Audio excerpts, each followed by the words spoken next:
Colonels getting ready to take the field. Oscar, tell us about some of those starters for Altavista tonight.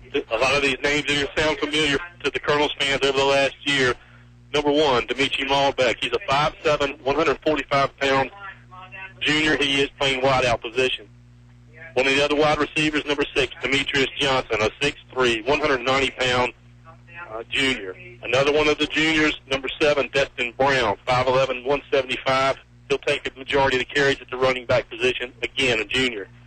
Demetrius' twin, Darius, wearing number 10 tonight, 6'3", 200 pounds. He's a wideout, and again, a junior. Juan Thornhill, the quarterback, number 11, 6'1", 170, a junior. Number 12, Navy Jones. He's the young kid on this team, 5'7", 140. We'll see him at wideout. He is a sophomore. On the line, number 56, Trayvon Elliott, 6'1", 270 junior. He's a transfer from William Campbell. He'll anchor that line along with Ashton Robinson, who's wearing number 64 tonight, 5'8", 220, and he's a senior. The other two seniors on the offensive line, Clay Teagarden wearing 72, a 6', 245-pound senior. Casey McLeese wearing 73, 6', 255 offensive lineman. Again, he's a senior. And handling the snapping duties tonight will be number 76, Ken Brumfield, 5'8", 250, and he's a sophomore. If we saw anything in the scrimmages with this group, that may be a little suspect. Brumfield just getting used to the long snap. Altavista going from the shotgun pistol, so it'll be a little bit different situation, but he did really well against Glass in the second scrimmage, so we're looking forward to that. Of course, Altavista coached by head coach Mike Sharness, assisted by Dave Close, Andy Cox, Cliff Lee, Derek Fowler, David Mabry, Ryan Mitchell, Mike Rivas, and Langston Ware. Yeah, the coaching staff has been a pretty cohesive unit over the years, and you talk about that offensive line unit. That's something that Coach Sharness touched on as well. He talked about those big three, Ashton Robinson, Clay Teagarden, and Casey McLeese, talked about how hard they've been working. They all started last year and played a bunch. Elliott and Brumfield are the new guys. Elliott more so than Brumfield because he comes from William Campbell. Ken Brumfield's only a sophomore, so we talked about all the sophomores last year. There's some sophomores and some freshmen on this roster this year that are going to see some playing time. I don't want to say the Colonels keep getting younger, but they don't seem to be getting very old either. No, and you know, Elliott got some game experience at William Campbell last year, so that's going to be a plus. And again, that offensive line has worked extremely hard all summer, and they've shown a lot of progress. And according to Coach Sharness, easy for me to say, they've become a really cohesive unit and have greatly improved. So we look forward to seeing that transpire tonight. Colonels do feature 6 seniors on the roster as well, Oscar, and we couldn't do it without the support of our wonderful sponsors, and we'll be thanking them all year. They bring this game to you live on 105.5 and at kdcountry.com, streaming around the world. First National Bank, focused on providing an extraordinary customer experience. Apple Market, serving you from 3 Altavista area locations. Tyree Little Heating and Cooling, keeping you cool in the summer, warm in the winter, and comfortable in between. English Construction Company, wishing our high school athletes an exciting and injury-free game. Feller Chevrolet, short drive will save you money. El Cazador Mexican Restaurant, voted best Mexican restaurant by you, their customers. English is your complete home center, your Pratt & Lambert paint headquarters. Select Air, 24 hours a day, 7 days a week, never an overtime charge. Walker Allen is on to kick off now for the Colonels. We got a couple more sponsors we have to mention, and we'll mention them right after this first play to get the 2013 season underway. Allen with the run up. Here's the kick. It's fairly deep. It'll be fielded on about the 10-yard line near the Prince Edward sideline. Ball carrier hit hard. The ball is loose. Colonel signaling that they have it. Hard to tell now. Big pile out there. It was a monster hit by somebody. He got the ball carrier really where he couldn't see him, and it looks like Prince Edward does have it back. Oscar, our other sponsors, of course, PCM Industrial since 1986. Industrial Maintenance and Construction, and Apple Auto Glass and Mirror, 4th Avenue in Lynchburg. Prince Edward will start their first series on about the 28-yard line, left hash mark. Looked like Ashton Robinson was the one that laid the lumber and caused a loose ball, so good start for the Colonels. Yeah, very good start. Ball came loose, had a chance to recover it. Looks like Prince Edward's going to go from a shotgun formation. 3 backs in the backfield, including the quarterback. He's got a running back right behind him in the pistol formation. Shotgun snap. He'll keep it himself. Rolling out to throw. Numbers are hard to see. Stiffs arms Stiff arms one defender, now throws it up, and he's completed the pass. Spin move there by number 21, Duran Ball. He moves ahead for the first down. Interesting play. Quarterback looks like number 1, Cleon Watkins, Oscar. And he made an excellent play right there with the stiff arm and then throwing the football when we didn't expect it. Yeah, he was in the grasp, and it looked like he was going to go down. I couldn't see who had a hold of him. It looked like one of the Johnson twins, and he was able to strong on that ball and pick up 21. Yeah, the pass was not a firm one by any means, but it was accurate to number 21, Duran Ball. He caught it first down. They'll go from the 49-yard line, right hash mark. Shotgun formation again, 4 wide receivers. Good snap. Handoff goes to the running back. He's stuffed in the backfield, met by 2 Colonels initially. Let's see who it was first. It looks like Jacob Hawkins in there. And also, I believe it was number 44, Dante Poindexter in there as well, Oscar. Yeah, they're going to mark that as a loss of 2. And as we alluded to earlier in the broadcast, as if you're playing for the opposing team and you get hit by one of these Colonels, you better go down, because if you get stood up, you're going to have 2 or 3 guys that hit you, and they're going to sting you hard. They really swarmed to the football, and they did on that occasion right there. Man in motion is Ball. Handoff will go to him on the wide receiver sweep. He stood up in the backfield by number 6. That's Demetrius Johnson on the tackle. Solo tackle there, and that'll be for a loss of 3. Going to set up 3rd and long. See if the Colonels' defense can get off the field here on 3rd down. 2 nice plays by the Colonels so far. Actually, 3 defensive plays that were strong. They were not able to stop that pass, but they've rebounded well on these last 2 plays and have a 3rd and we'll call it 15. That defensive line, really the whole defensive front when you include the linebackers, they're penetrating, they're getting in the Prince Edward backfield, at least on those initial first 3 plays. Shotgun formation, 3rd and 15. Going to pass. Pass was a decent one, but it was too short. He was looking for number 4, Delquan Bigelow, and again, a little short. Nice defense by the Altavista Colonels. The pass rush was providing a lot of pressure, and Prince Edward looks like they're going to line up in a punt formation here on 4th and 15. Well, Darius Johnson was within about 2 feet of him when he released the ball, so he had no choice but to get rid of it. Yeah. Good pressure there by the defensive line again for the Altavista Colonels. 10:05 to play here in the Apple Market first quarter. 0-0 score. Altavista looks to get the football for the first time in the 2013 season.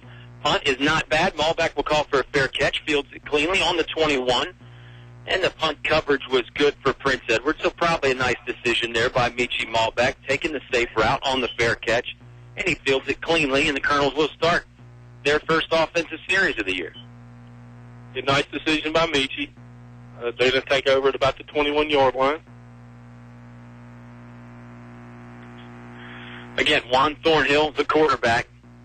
If you're new to the Altavista Colonels, don't worry, you'll hear that name a lot, and you'll hear plenty about Juan. He's an outstanding player, not just on offense, but makes a big impact on defense as well. He's in the shotgun. He's got Brown right behind him. He'll put Canavis Jones in motion. Flags come out as the snap is executed, so this play will be blown dead.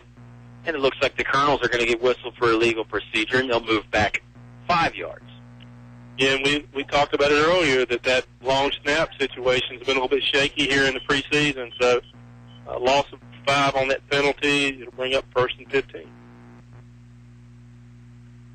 Colonels get lined up again. It is Brumfield the center, as you said, snapping to Juan Thornhill. Thornhill barks out some signals. He's got 2 receivers to each side. He'll keep it, go straight ahead off right tackle now. He stood up.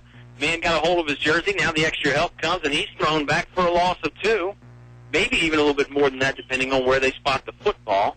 They're going to actually spot it at the line of scrimmage now, so a little bit of a break, because he certainly was in the backfield. Nice defense there by Prince Edward. And again, even with an explosive offense like the Colonels, you're not going to break long gains on every play. Prince Edward a little late getting set up. Juan Thornhill's got a back to his left and 3 receivers to his left as well. Jones went in motion for a second. Possible penalty. Juan's going to roll out and throw. Now he's scrambling out of the pocket. Hit hard, brought down. The rush was good. Prince Edward had good coverage as well, and that'll go down as a loss of 2 yards. So this is going to set up 3rd and real long, Oscar. Call it 3rd and 16 from about the 13-yard line for the Altavista Colonels. Yeah, and he had Navy Jones out here in the flat that was wide open, but the rush from Prince Edward didn't allow him to get the ball out to that flat.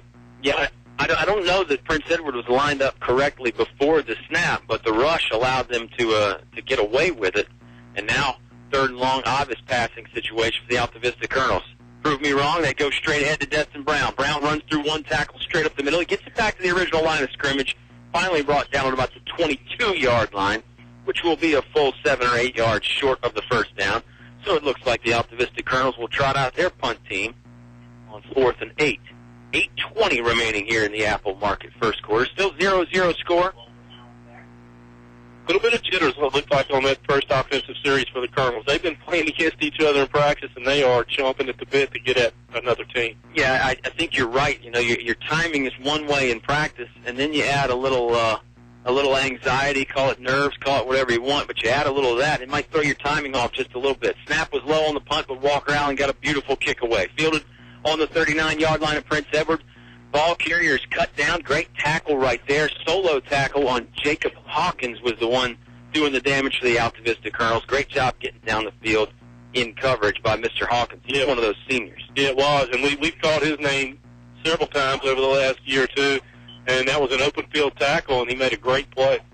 Yeah, Hawkins is one of those guys last year that really impressed us just with the technique and then also the toughness as well and tenacity, because he's not the fastest guy or the biggest guy, but he finds a way to make an impact, and he finds a way to be around the football as well. Prince Edward will start left hash mark their own 44-yard line. Altavista in that 3-3 defense, 3-5, call it whatever you want. It's attacking right now, and they're in the Prince Edward backfield again. It was a fake handoff, and then they finally give it to the running back. He stopped for little to no gain. In fact, they're going to call it a loss. They're going to call it a loss of about 5. Yeah, they are going to call it a loss of 5. And, again, great pursuit by the Colonels on that play. We've alluded to that time and time again. We've seen it over the preseason.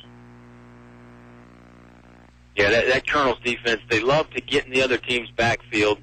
When the first guy doesn't make the tackle, he's usually got help coming more often than not. Watkins is the quarterback for Prince Edward. He's in the shotgun. 3 receivers to his right. Looking to the sideline for maybe an adjustment or an audible on the play. Snap came a little late, but it does come, and it's a good one. Chest high. He's going to throw deep. Altavista, excellent coverage there. That was Canavis Jones. One-on-one, man-to-man coverage with his receiver, and the pass was overthrown. But even if it was on the money, Jones was going to be there for the breakup. Yeah, Jones had a step on the receiver, and you're not going to find many people that are going to get past this secondary, whether it be Navy Jones, Juan Thornhill, or Michi Malbeck. As much speed back there as probably there is in the Dogwood and maybe even in this region. Yeah, I was going to say Dogwood and beyond probably. That is a quick, experienced defensive secondary. And they got hands, too, so don't just throw it up there for grabs. Short pass here is complete. Shakes out a one tackle. They're going to blow a whistle here. I guess the knee was down. That's exactly right, Kyle. Great call. Darkeem Gray, I believe, was the recipient of the pass. And he caught it and made a little spin move there. That may actually be DJ Williams. Again, numbers are hard to see for Prince Edward. It's a white jersey with yellow numbers. Pass was complete. They said he had a knee down. He was going to go for a big gain. I don't know that he was going to get the first down, Oscar, but he certainly would have gotten more than the 0-yard gain that they gave him, although it does go down as a complete pass. Punt team on again for Prince Edward. Snaps a good one, and here's a kick. It's another good one. It hangs up in the air. Ballback took his eye off it for a second. He may have been looking at the defense. Now he starts thinking about picking it up. He decides not to, and it will roll dead on the 6-yard line. So a great bounce for Prince Edward. Really a great kick to start with, and then it bounced another 15 or 20 yards after that, after it hit the turf. So poor starting field position here for the Altavista Colonels. They'll start their second offensive series with 6:44 remaining in the first quarter. And no score yet. We hope that the Colonels are a little bit more settled on this offensive drive than they were earlier. Yeah, didn't gain a lot of traction, not a lot of momentum there in the first offensive series. Let's see if the second one's any better. The field position is not going to help them at all. Nobody likes starting in the shadow of their own goalpost, and that's what the Colonels are doing here. Thornhill's got his offense set. They've got the entire field spread out in this shotgun formation. He'll hand it to Destin Brown. Brown's got a big hole right side. He breaks through. He's got the first down and more. He's crossed the 50-yard line. Now he's across the 40. 3 Prince Edward Eagles giving chase.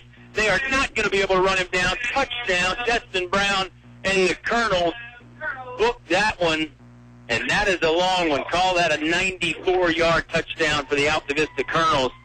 And we said they looked a little shaky in their first offensive series. That's a good cure for what ails you right there, isn't it, Oscar? Yeah, it is. And I started to say that we've seen several scoring strikes last year from that type of field position. Right. That scoring drive is easy to figure out. One play, 94 yards, it took 11 seconds. Wow, yeah. 6:44 is when it started.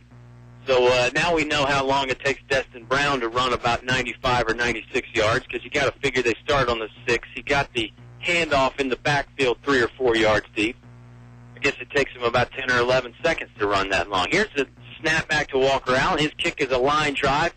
It is no good. It looked like he pulled it left. So the Altavista Colonels will head to a timeout with a 6-0 lead. Destin Brown on the long scoring play. We're back after this timeout on 105.5 KD Country. A short drive will save you money. That's right. A short drive can save you hundreds, maybe thousands. The absolute best selection of new and pre-owned vehicles to choose from. Have a trade? When you make a deal, Feller Chevrolet will pay it off, no matter how much you owe. Slow credit? Don't worry. Drive away today in your new or pre-owned vehicle. Remember, if you didn't purchase your vehicle from Feller Chevrolet, you paid too much for it. Feller Chevrolet in Altavista. You're listening to award-winning coverage of the Altavista Colonels on 105.5 KD Country. Colonel 6, Prince Edward nothing. 6:33 to play here in the Apple Market first quarter. 3 convenient locations in Altavista: Gateway, Main Street, and Riverside Apple Markets. There's always one close by when you're around town, and with that speed, I think Destin Brown's probably close by everything around town. He can just turn on the jets and be there in no problem, or at least 10 seconds is about how long it took him to cover that distance. But again, how many scoring plays did we see like that last year when the Colonels started inside their own 20 and were able in 3-4 plays to be able to break that? And it was obvious when he got through that hole. Great job by the offensive line, because they blew a big hole for him, and he had a little seam. And once he got past that linebacking crew, he was gone. Yeah, we have seen that a lot. I mean, last year, and I have a feeling we'll see it a lot again this year. And that's one of the reasons why the Colonels are so fun to watch. They've got the quick strike offense. You can't blink because you might miss the big play at any time. And they've got so many weapons, guys like Malbeck and the Johnson brothers and Canavis Jones, that you have to respect those guys out on the perimeter. Then when Destin Brown just rolls right off right tackle, he's got a big open field to run through. Big hit right there by the Colonels on the kickoff. That's number 12, Canavis Jones. Demetrius Johnson actually slowed him down a bit, and then Jones was there and just drilled the ball carrier right in the hip and the lower back. He held on. Give Prince Edward some credit there, because that was a hard lick by Canavis Jones. Your great call, because Johnson did stand him up and slowed him down a little bit, and he was starting to twist away, and Navy absolutely lowered the boom on him. And you talk about Navy lowering the boom, he's 5'7", 140, but he loves to hit. Yeah, absolutely. Well, he adds a little velocity into that physics equation there as far as the force goes, because when he gets going full speed, that can make it hurt a little bit more. Pistol formation again for Prince Edward. They hand it off to the back, and he's got some room up the middle. Going to gain 9. Now he's going to keep going. Runs out of a few tackles. Finally brought down. A lot of Colonels had a chance at him, but he never would go down, and that was number 4, Daquan Bigelow, with an 11-yard gain. That'll move the sticks for Prince Edward. They've had some success so far, Oscar. They haven't really been able to sustain a drive, but they have picked up some first downs. Yeah, they've shown some offensive prowess. Again, they're marking that ball at the 37-yard line, calling it a 14. Leon Watkins is the quarterback for Prince Edward. He's a senior. Plays some defensive back as well. Daquan Bigelow in the backfield with him again. Here comes the shotgun snap. They give it to Bigelow. He runs out of the first tackle, runs out of the second one. Now he's finally tripped up. It was number 44, Dante Poindexter, that slowed him down for the Colonels. Not sure who actually brought him down, although I do see number 2, Claudel Moon, coming up out of the bottom of that pile. So give him at least credit for some of a tackle right there. And now it's 2nd and 9 after a 1-yard gain. It was good to see Claudel out on the field again after a little bit of a hiatus last year. Yeah, Claudel played in those that first game, maybe the second game as well. And he is back.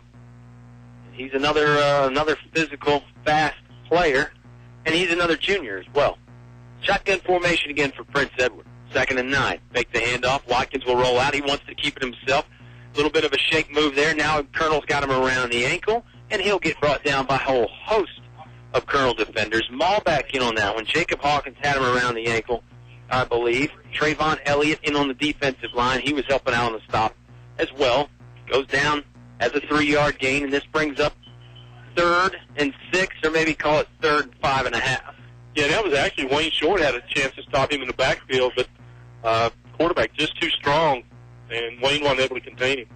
Well, that's usually the MO as a spread team, is put your best athlete in there at quarterback, and I think Cleon Watkins so far has shown that he's a pretty good one for Prince Edward. He's calling the signals, and he's looking over the Altavista defense. 3rd and 5.5. Here comes a shotgun snap. He wants to throw. Slant pass. Ball is up, and the receiver got drilled. He had his hands on it, couldn't pull it in, and he got met by Mr. Juan Thornhill, though.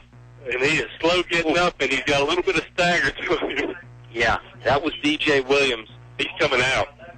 He wants no more of that right now. DJ a little shaken up on the play. He needs a breather. Juan Thornhill was there to break up that slant pass. The pass was just a little bit high, and that didn't help Williams at all, not with Juan coming. Goes as an incomplete pass, and that'll give us 4th and 6. Prince Edward going to send out the punt team again. Ball back. Jones back deep to receive. Michi's got his heels on about the 17-yard line. Jones a little bit further. Here comes the snap, and the punter is thrown down. The snap was a little high. He thought about taking off and running for the first down. That is Demetrius Johnson on the tackle and the loss. It'll go as a turnover on downs, and now the Colonels have some nice starting field position as they look to add to their 6-0 lead. And that's a 13-yard loss on that play, and he didn't have, the snap was high. He did not have a prayer. Demetrius Johnson was untouched. And, you know, you talk about Demetrius coming at you, 6'3", 200 pounds. He was steamrolled. Yeah. Great penetration there by Demetrius Johnson. Altavista will take over on the Prince Edward 29-yard line. Shotgun formation. 2 receivers to each side. Moon is to Thornhill's left. They'll hand it off to Jones. Jones going to turn it up. He's running behind Moon as a lead blocker. Now he's got right sideline. He's got some room. Man pulls him down by the shoulder pads over there on the right sideline. It's a big gain. It's a first down. Gets it all the way down to about the 9-yard line. So call that a pickup of about 20. And Altavista is going to have 1st and goal here with a chance to add to this 6-0 lead. 4:15 to play in the first quarter. Yeah, they're going to mark it right on the 10, Kyle, so it will be 1st and goal.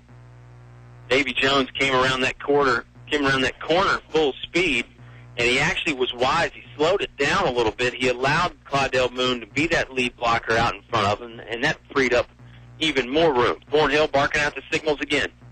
He'll give the handoff to Claudel Moon. Moon forges ahead, around pulling guard. Gains about 1 or 2, we'll say. Actually, it's more than that. He's across the 5-yard line. Good spot right there.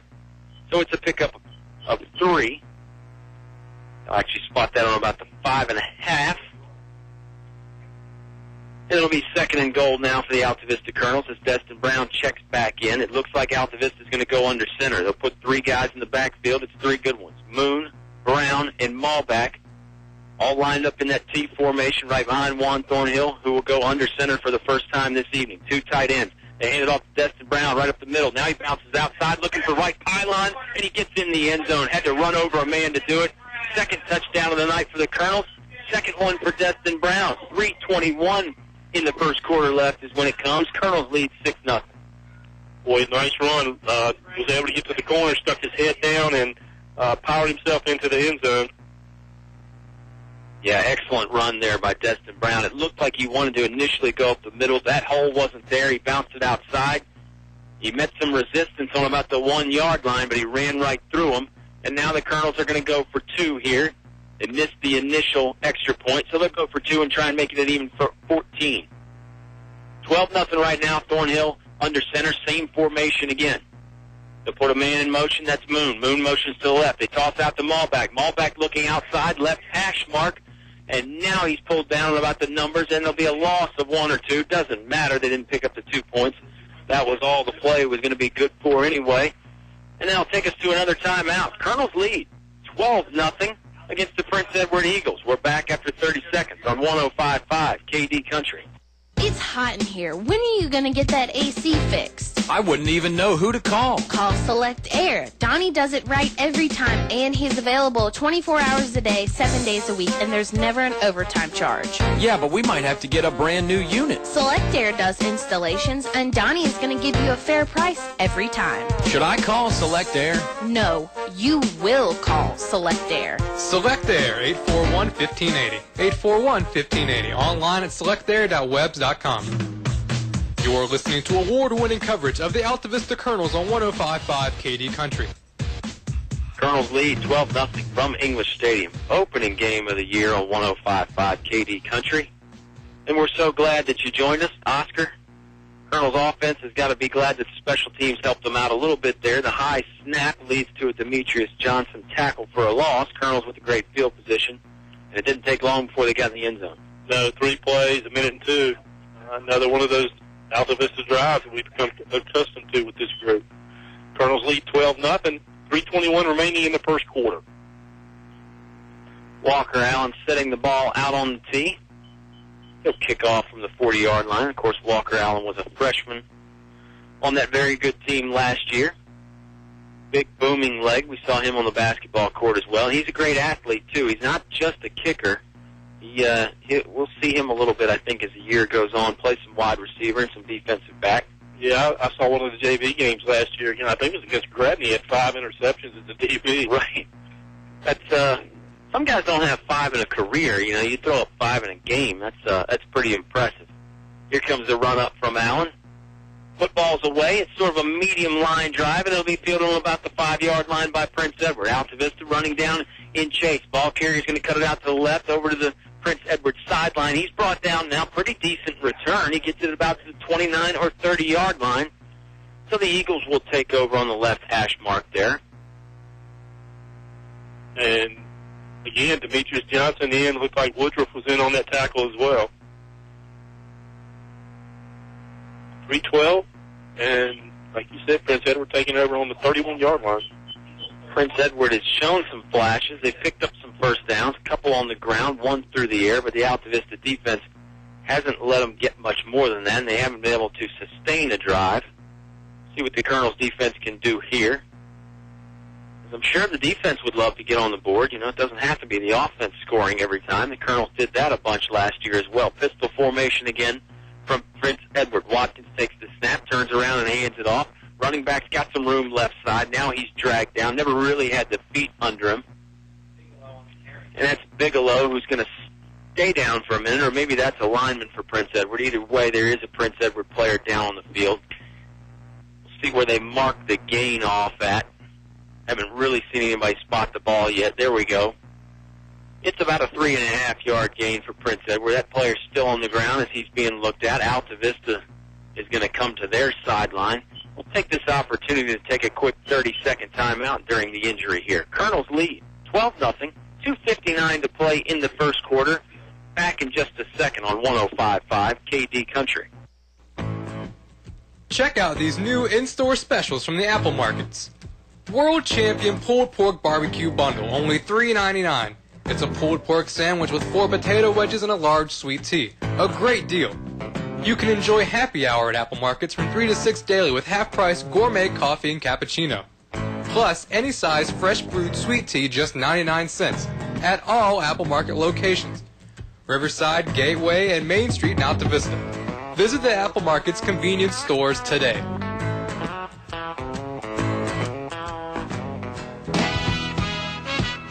You're listening to award-winning coverage of the Altavista Colonels on 105.5 KD Country. Live on 105.5 KD Country. It's the Altavista Colonels. They lead 12-0 over the visiting Prince Edward Eagles. Prince Edward got here a little late, Oscar. That's okay because we were sorting through our technical difficulties. And good time to mention our good friend Nick Bailey back at home base, our producer, making it sound as good as possible, and a few other housekeeping duties as well. Our streaming online audio, of course, brought to you by Walmart on McClarion Road in Altavista. Save money, live better, Walmart. And Oscar, if you ever want to relive this game and any of the other ones, they're all on demand at the KD Country YouTube page, brought to you by Stellar Chevrolet, where a short drive will save you money.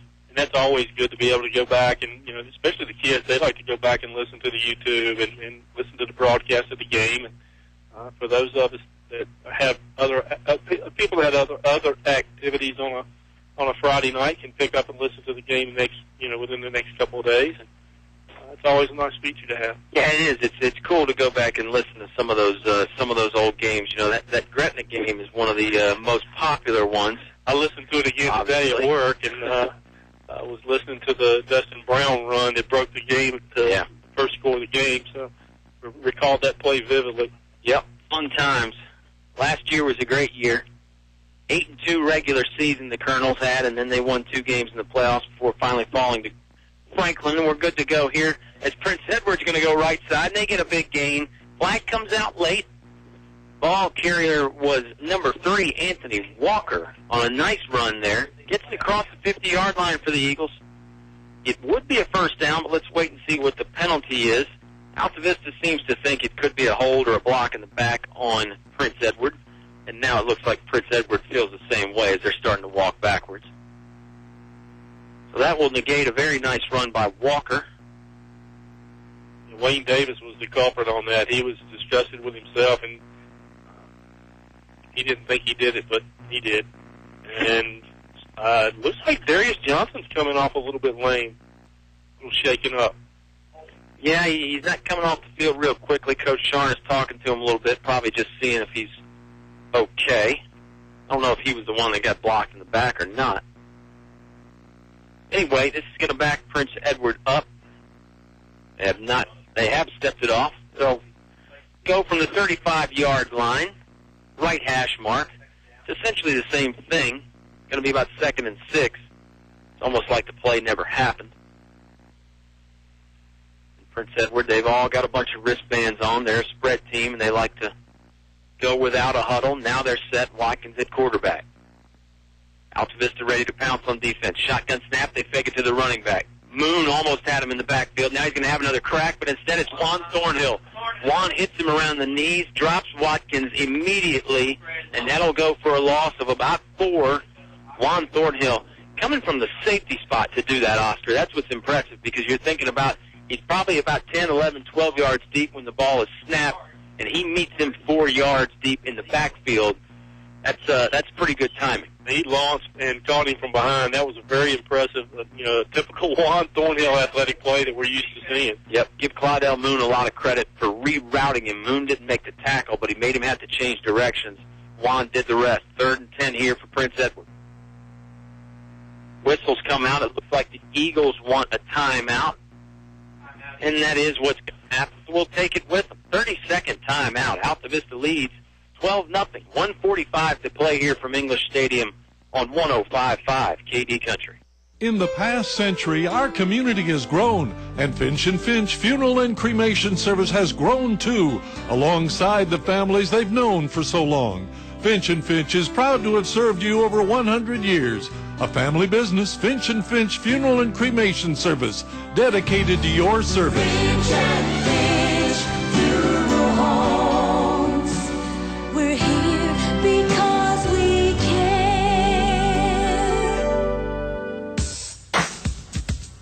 You're listening to award-winning coverage of the Altavista Colonels on 105.5 KD Country. Back here from English Stadium in Altavista. Beautiful evening for football. Week 1 of the VHSL football season.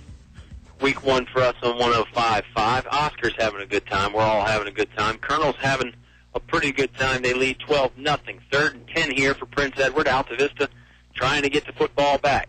It's always a good time when you got McCracken and Mundy up in the box. I agree. They keep it fun. They keep it light. High snap here for Prince Edward, and that's going to cause some problems. Altavista's in the backfield, and it looks like number 6, Demetrius Johnson, on the sack. I almost said snack because it looked like he was having lunch back there, Oscar. Well, guess who it was? It was Darius and Demetrius Johnson, and we alluded to it last year several times. When those two meet in the backfield, it's not a good situation. For the opponent anyway. It's a good situation for the Colonels when Johnson and Johnson hook up in the backfield. That usually means they're getting in on a sack together. They did right there. This will bring up 4th and real long. Punt team out again for Prince Edward. They got a couple good punts away, but the last time it was not so good. A high snap led to great field position for Altavista. Let's see about this one. Malback and Jones back deep again. This snap's a lot better. Kick is away. This kick not as good, though. It'll land on about the 50-yard line and bounce. Nobody wants to come near it. Michi Malback thought momentarily about picking it up, but it'll be downed on the 36-yard line, 37-yard line. That's where the Colonels will start on their own side of the field. 1st and 10, Colonels from the middle of the field here. 52 seconds to play in the Apple Market. First quarter, Altavista leading 12-0. Well, and Kyle, the Colonels are starting to get a stranglehold on this. The last two possessions they've been able to get in, of course, a 94-yard run, and then the turnover on the blocked punt or whatever. So, big drive here for the Colonels, and Prince Edward really need to stop right here. Yeah, Prince Edward was doing a decent job of holding Altavista at bay early. Colonels are starting to hit their stride a little bit, though. 1st and 10, Thornhill back in the shotgun snap. He's going to fake it, keep it himself. Going off right side. He's got some room out there. Shake and bake move. Then he runs over one defender. He's close to the first down marker when he's finally brought down. Let's see what kind of spot they give him. It looks like one referee is going to spot it as a first down. About a full yard beyond the sticks. So called an 11-yard gain. Altavista will pick up a fresh set of downs. 43.7 left in the first quarter, so they're going to have enough time to run another play here. Now they'll go with a bunch formation. 3 receivers bunched to the left here. Thornhill has a running back to his left as well. That's Moon. Juan's going to roll out to the left side. Passing play here. Good protection. Juan going to throw deep. Got Malback wide open. He catches it and then steps backward. Great move, and he gets a nice block from one of his teammates. It looks like number 6, Demetrius Johnson. Touchdown, Michi Malback. 51-yard passing strike. Juan Thornhill found him wide open. Michi with a little hesitation, sidestep move. Michi never even really had to kick it in the 5th gear. That's how smooth he was out there. And then he turned up the left sideline for the touchdown. 6 more points for the Altavista Colonels. Walker Allen on to try the extra point. Boy, what a nice pass by Juan. Nice pattern by all the receivers, and Michi stayed in the middle. The other 2 receivers peeled off, and Michi was wide open. Excellent passing play. Thornhill, cool, calm, and collected in the pocket. Snap is back. Kick is blocked. Walker Allen will go 0 for 2 on the extra point attempts, but some of that was on the line there. But, boy, still in all of the passing play. 51-yarder. Thornhill to Malback. Better get used to saying that some this year. Colonels lead 18-0. Timeout on 105.5 KD Country. English's welcomes Pratt & Lambert as an addition to their line of quality paints. If a fall painting project is on your to-do list, English's features Pratt & Lambert lifetime warranty Red Seal exterior paints. Choose from hundreds of stunning, beautiful designer colors. Pratt & Lambert interior or exterior paints are value priced to save you money. Pratt & Lambert paints never compromise. English's is your complete home center. You're listening to award-winning coverage of the Altavista Colonels on 105.5 KD Country. Colonels lead 18-0. 23 seconds to play in the first quarter, and Juan Thornhill 1 for 1 passing. It's not quantity, it's quality, and the quality on the 51-yard touchdown was pretty good, Oscar. It was, and we knew that we would get Malback involved, and we knew Thornhill would be involved after Dustin Brown's been the majority of the offense so far. Well, and that's sometimes that's part of the problem when you got these teams that are so loaded with talent at the skill positions. It's only one football. Everybody's got to learn to share and take what the defense gives you. But let's give some credit. That offensive line's looked good tonight. They've been able to get these guys sprung. So a great job by the offensive line so far. And of course, the defense looks very impressive. Yeah. I mean, we talked about it a little bit during the break there, just briefly. I'll echo your sentiments. Prince Edward, not a bad football club. I mean, they've got some talent, they've got some speed, they've been able to make some things happen on offense and defense. But I think it's just a testament to how good the Colonels are. Like you said, how good that offensive line is. That offensive line could probably open up some holes that you and I could hit, and might not be able to take it to the house, but we could certainly get a gain. Altavista going to get the illegal procedure penalty on the kickoff. Not something you see a whole lot. That'll back them up 5 yards. They'll kick off from the 35 instead of the 40. Yeah, you don't see that call very often at all. No. Well, it does happen every now and then. Yeah, like just now. Walker Allen set to go now. He kicks it away. They'll squib it this time. It takes a nice big Altavista bounce, fielded on the 30-yard line by the Eagles. Man makes a man miss. That's B.J. Williams. And Williams going to get it way ahead. Some good hard hitting going on out there on both sides. Ty Woodruff was one of the guys that laid a lick on somebody for the Altavista Colonels, and it ends up being a pretty decent return for the Prince Edward Eagles. They'll start on the Altavista side. Spot this on about the 46-yard line. And 13 seconds left here in the first quarter. You'll probably just see one play. Yeah, I got to assume this is going to be the last play of the Apple Market first quarter. Of course, if it's an incomplete pass, that'll change everything. Shotgun formation for Mr. Cleon Watkins and the Prince Edward Eagles. Eagles are coached by James Ford.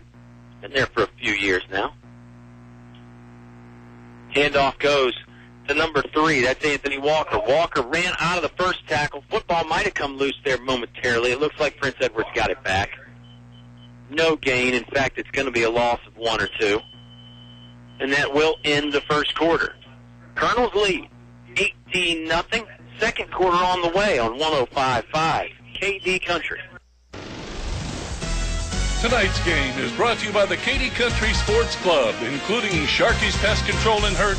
Let Tony take a bite out of your pest control needs. Doing business the old-fashioned way to keep you coming back.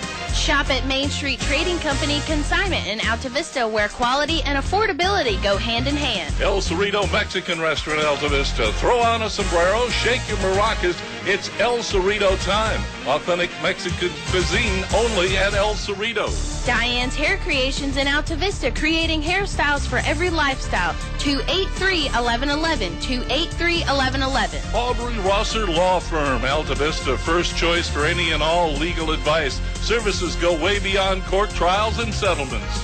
Steve Farmer Auto Sales, where there's always a good selection of cars, trucks, SUVs, priced right, financing available. Steve Farmer Auto Sales, 1110 Main Street, Altavista. You're listening to award-winning coverage of the Altavista Colonels on 105.5 KD Country. 18-0 lead for the Altavista Colonels. They've scored 3 times. Destin Brown, a long touchdown run, and then Destin Brown had a shorter touchdown run. First one was 94 yards. Second one was 6. Then a long passing play. Juan Thornhill to Michi Ballback, a 51-yard hookup. That's where you're at scoring-wise.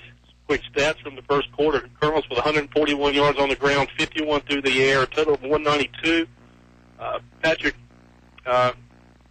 Prince Edward, 12 on the ground, 22 through the air, and a total of 34. Both teams had 10 yards in penalties. 2nd and 10 now as they change sides of the field. Prince Edward in the shotgun formation again. Altavista's got 4 linemen down in the 3-point stance this time, and it looks like some linebackers ready to blitz. They may have come across that neutral zone. No flag, though. They must have timed it up perfectly because they swarmed into that backfield. You got number 55, Wayne Short there. Trayvon Elliott, number 56, as well, both in on the stop. And it goes for a 5-yard loss, going to set up 3rd and 15. We've been saying 3rd and 15 a lot for Prince Edward, Oscar. That means the Altavista defense is doing something right. Yeah, another 4-yard loss, and again, the Colonels are dead on the ball. Prince Edward's going to have to do something a little bit different. Yeah, I would agree with that. Prince Edward's tried, some of their base stuff, some of their base plays that they like to run, and it seems like Altavista's had those diagnosed pretty well with 1 or 2 rare occasions. Big blitz coming here. Watkins runs out of some tackles. He's scrambling now. He wanted to pass initially. He meets heavy resistance when he crosses the line of scrimmage, though, as that defensive secondary and the linebackers for Altavista saw that he wasn't going to pass. They stepped up and met him after he gained about a yard. I'm going to tell you, there was nice pursuit by Tyler Coffey, who flushed him out of the pocket and made him work hard to get where he was, and then the secondary and linebackers came in and cleaned up. Yeah, good stuff there from the Altavista defense. Brings up 4th and 11 for Prince Edward. They're back in the punt formation again. They've had 3 good ones and 1 bad one. So their percentage-wise hadn't been terrible, but the one bad one really cost them some field position. This snap is high. It is fielded, and it looks like he's going to get the kick off. He does. Low-line drive. One of those kicks that can actually be dangerous for the receiving team because it can hit one of your guys on the line drive there. It doesn't. It rolls dead on about the 12-yard line, so it ends up working out pretty good for Prince Edward here. Colonels will take over again, somewhat in the shadow of their own goalpost. Yeah, 40-yard punt, no return, so it did work out well. That ball never got 5 feet off the ground. Looked like one of your golf shots sometimes when you mishit it just a little bit, but they got the nice roll. And a lot of times on those line drives, it's really not anything the punt returner can do as far as fielding it goes. I would say it looked like one of yours. It certainly didn't look like one of mine. Is that where you hit those high draws that just kind of settle about 5 feet from the pin? That's right. Juan Thornhill got Destin Brown right behind. He'll put Canavis Jones in motion. He gives it to Destin Brown. Brown's got some room up the middle. He had an ambition to break that one for a touchdown, too, but he is met about 15 yards past the line of scrimmage and brought down. Nice defense there from Prince Edward. A big hole up front for Destin Brown to run through. Nice job by the O-line for the Colonels. Well, I was down earlier with the team on the field, and he's put on some weight. He's much stronger than he was. He's gained at least 20 pounds, and it's all upper body strength. It's impressive. Well, that's scary when you say that Destin Brown has put on some muscle, because he was a physical specimen last year, and he's got some physical specimens in front of him to run through. Juan Thornhill's got Brown right behind him again in the pistol formation. 4 wide receivers. He'll fake it to Brown, keep it himself. He's got some room right side. Nice block, and he trips up. Fell down on his own there. No Prince Edward tackler going to get credit for that tackle. Juan is sort of kicking himself, and I'm sure he's having a bit of a laugh in the face mask there as he hits the deck. He does gain 7 or 8 yards. I mean, it's not a bad play. 9:32 to go here in the first half. No, but there was nobody within 7 yards of him when he fell, so I'm sure that some of the guys in the huddle may be giving him a little bit of grief about that. Yeah, somebody's telling him to watch out for that 30-yard line. Tripped over it there, but I think Juan had his eyes downfield, was thinking about making a move, and just got his own feet tangled up. Still a good game, though. 2nd and 3 here. Going to have ball back in motion. He's going behind. Option play between Thornhill and Michi. Juan fakes the pitch. Excellent play, and now he's got some room to run. He's across the 50, across the 40. Tries to make a guy miss. 2 Prince Edward defenders finally bring him down. Juan stretches the football out to the 20-yard line. What a play right there. It starts out as an option left between Malbeck and Thornhill. Juan extends the football out in the fake pitch and then cuts it upfield. Makes a bunch of guys miss, and he's finally brought down by a duo of Prince Edward defenders. What a run from Juan Thornhill. Yeah, a little gain of 46 yards on that play, and you know, the sleight of hand was amazing on that play because he fooled everybody. I think he even fooled Michi. Yeah, that was pretty impressive. I mean, Juan extended that thing all the way out with his left hand. Really looked like he was going to pitch it to Michi, and then immediately turned it upfield for a nice gain. Got the bunch formation to the left again. They score on a passing play from this formation. Juan going to keep it and run. Starts out right side, cuts back up the middle, meets some defenders, dragging him along with him. He's across the 10-yard line now, and pickup of 10 or 11 as he's brought down. Boy, Juan Thornhill getting a chance to showcase his running abilities on this drive here. Yeah, they're starting to really take a stranglehold on this, Kyle. Nice drive again, started with 2:24. They run 5 plays, less than 2 minutes off, right at 2 minutes off the clock, and they're in striking distance. Yeah, really tough to stop. I mean, you got so many skill guys that can do damage. You got a great offensive line up front opening holes. Got a feel for the Prince Edward defense a little bit here, but they still got a chance. Let's see if they can get a stop. 10-yard line, 1st and goal. Thornhill barking out the signals. Here's the snap. Chest high. Juan wants the pass. Slips up a little bit. He's still on his feet now, and he will get dragged down. Just takes a knee. He actually pitched the ball away as he was going down. He just kind of tossed it over to Clydell Moon, and it's going to go down as a loss. I don't know if the pitch was something that Mike Sharness really wanted to see. I think he'd rather Juan just hold on to that. When you're in the grasp of a defender, no point in letting the football flop. It was going to be a 4-yard loss, and that turned into about a 7-8 yard loss. Yep. Good defense from Prince Edward. Again, they've shown some flashes. They had good coverage there. Juan's first option was not available. I think he even got a chance to look to the second option. And then at that point, the rush was on him. 2nd and goal from the 17. 2 receivers to each side. Malbeck and Demetrius Johnson over here to this near side from us. Michi will go in motion deep behind. They'll hand it straight ahead to Clydell Moon. He's got some room. Stiff arms one guy. Gets it back to the 11-yard line. So this will set up 3rd and goal from about the 11. Let's see what the Colonels dial up to run here on this 3rd down situation. Got to believe it's 4 down territory. particularly since we've seen the extra point team struggle just to get the kicks past the line. And Walker Allen was strong last year. He was very reliable, very solid. A little bit shaky early in this game. Yeah, and I think some of it's been the timing again. That snap maybe not getting back there right on time, and it's hard to keep that rush from coming through if you don't have good timing. Juan's going to roll out to his left. Run pass option. He's looking in the end zone. Throws, got them all back. Michi fell down. They're going to say pass is no good. The football ended up in Michi's hands, but it must have skipped off the turf. The pass was low, and Michi kind of slipped as well. This will set up 4th and goal, and they are going to trot out Walker Allen for a field goal try. Certainly within his range. No doubt about that. And Mike Sharnas has never been shy about trying the old 3-point attempt.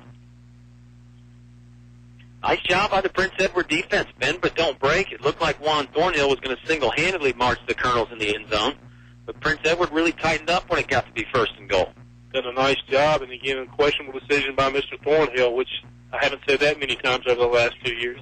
Juan on to hold. Allen, kick is up. This one's strong. Plenty of leg. He almost booms it to the track, and it's good.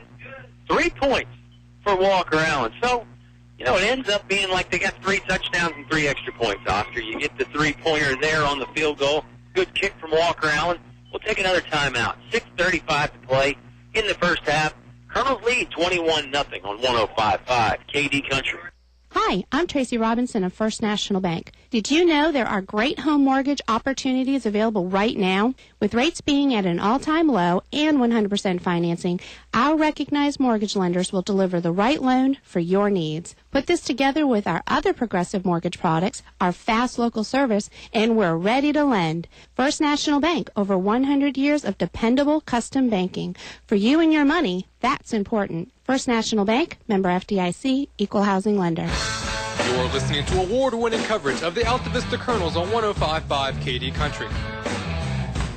Colonels lead 21-0 over the Prince Edward Eagles. Prince Edward in town, made the trek down from Farmville, got here a little late. Things started out okay for the Eagles, Oscar, but since then, it's been all Colonels. Altavista really been able to execute and run their stuff, and boy, nice job by Walker Allen in that field goal team, making up for some missed extra points earlier by knocking that one in. Well, that was a nice drive. 8 plays. They started at their own 12-yard line, so it culminated with that 30-yard field goal. So, nice sustained drive. 3 minutes, 49 seconds. Nice job by the Colonels. Yeah, it really was a good job by Altavista, and you could see more design runs for Juan Thornhill that time around. He got a chance to showcase his stuff a little bit. They ran into some trouble when they got near the goal line, but give Prince Edward Steve some credit for that as well. Line drive, kick fielded by Walker. Going to take it to the right side. Hit hard again. Boy, that Altavista kick coverage team has really been flying down the field. They've got some bad intentions when they get near the ball carrier. Boy, Traquan Farmers focused in on him and did a great job and was able to hit him and knock him down.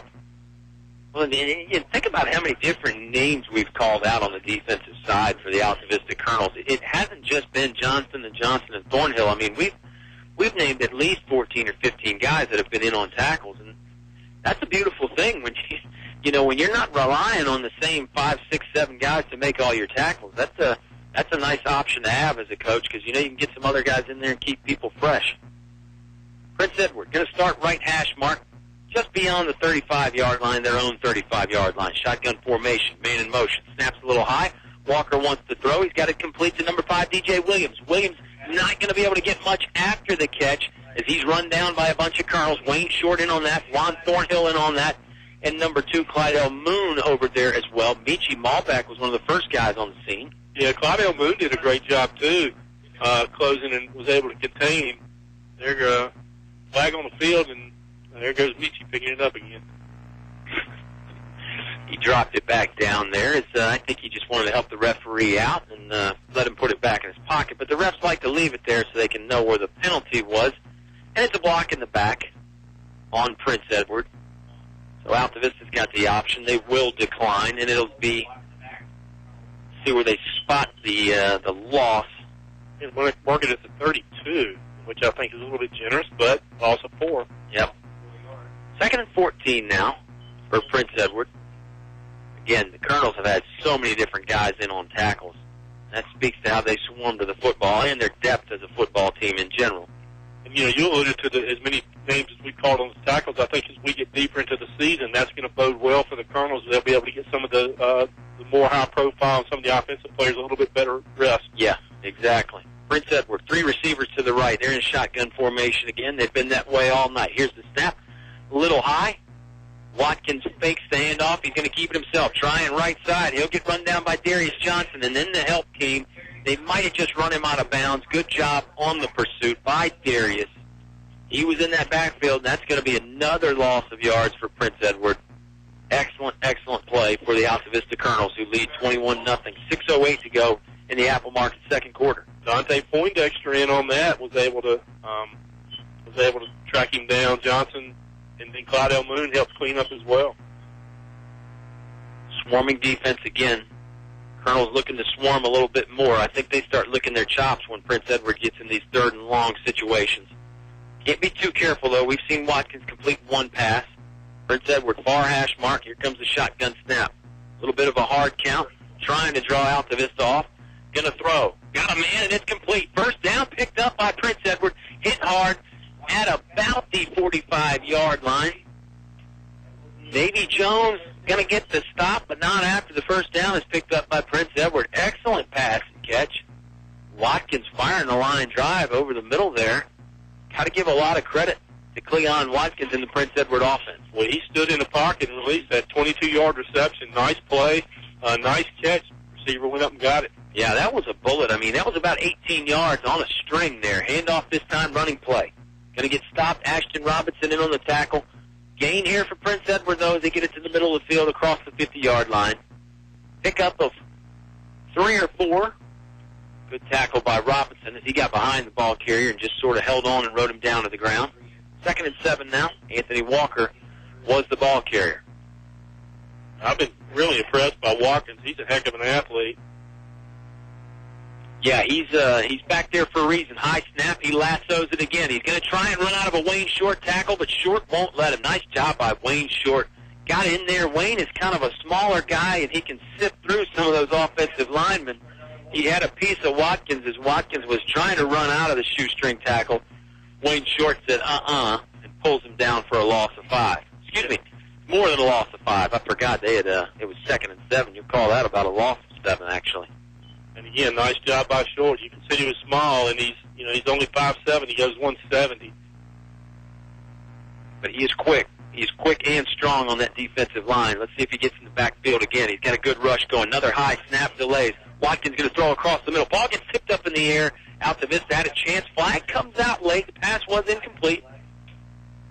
Destin Brown in on the coverage. He had a chance to maybe pick it up off the deflection. There's a flag in the defensive secondary. Done by the side judge. It looks like he's calling it a hold, but yeah. I certainly don't. It certainly wasn't pass interference. Timing was great getting to the ball. Agreed. It could be a hold on the defense, though. Maybe when one of those receivers was trying to get off the line. You can jam that receiver before the ball is thrown, but you can't hold him. I mean, there's still defensive holding, just like there's offensive holding. And I don't know. This one's getting marked off. It's going to be a first down. The only thing I can think of is that it was pass interference. They marked it off. It's at the 37-yard line now. So that had to be the call. Yeah, 15 yards there on the pass interference penalty. Certainly nothing that we saw, but we don't have the best angle up here either, and the officials have been fantastic all night. Shotgun formation. Another high snap for Prince Edward. That's about 4 in a row. This football's on the ground. Let's see who's got this one. There's a bunch of Colonels in the area, and they have it. Colonels, but there's a flag down on the line of scrimmage. Let's see what this is on. I think it was Demetrius Johnson scooping up the fumble, the loose ball. Snap was high again. Let's wait and see. Referee wants to talk it over with one of his buddies. And there is a flag over there on the line of scrimmage. Looks like it's going to go against Prince Edward. Yep, illegal procedure on Prince Edward. That will get declined. So called a turnover, fumble recovery by Demetrius Johnson. That'll give the Colonels a football. 4:15 to go in the Apple Market, second quarter. Colonels with a chance to pad this lead. They'll take over, like you said, 4:15, Kyle, and the Colonels are certainly going to 21-0 is not enough at this point. The Colonels are going to want to put another touchdown on the board. Yeah, I think you're absolutely right about that. They want to score, and again, only one football to split amongst everybody. So I'm sure some guys that haven't gotten in the end zone are probably saying, hey, let's give me a chance to try and take it to the house. And they've certainly got plenty of people capable to do it. Donovan Montague in at quarterback now, calling the signals. Snaps a little low. He fields it fine. Hands it to Clydell Moon. Moon's got a nice gain, run up the middle, hit some guys hard. Some rugged tackling there by Prince Edward. Again, give the Eagles some credit. They haven't given up the fight just yet. And we'll call this a 7 or 8 yard gain for Mr. Moon and the Altavista Colonels. I'm gonna tell you right now, if you hadn't seen Donovan Montague throw the ball, Juan Thornhill's the second best quarterback on this team as far as throwing the ball because Montague's got an absolute cannon. Yeah. Everything you ever hear about Donovan Montague is he is a pretty good quarterback himself, and he lets one rip right there. Fastball might have been a little too fast for Demetrius Johnson on the slant. Johnson had a step on his defender, and that would have been a nice game, but it just went right through his hands.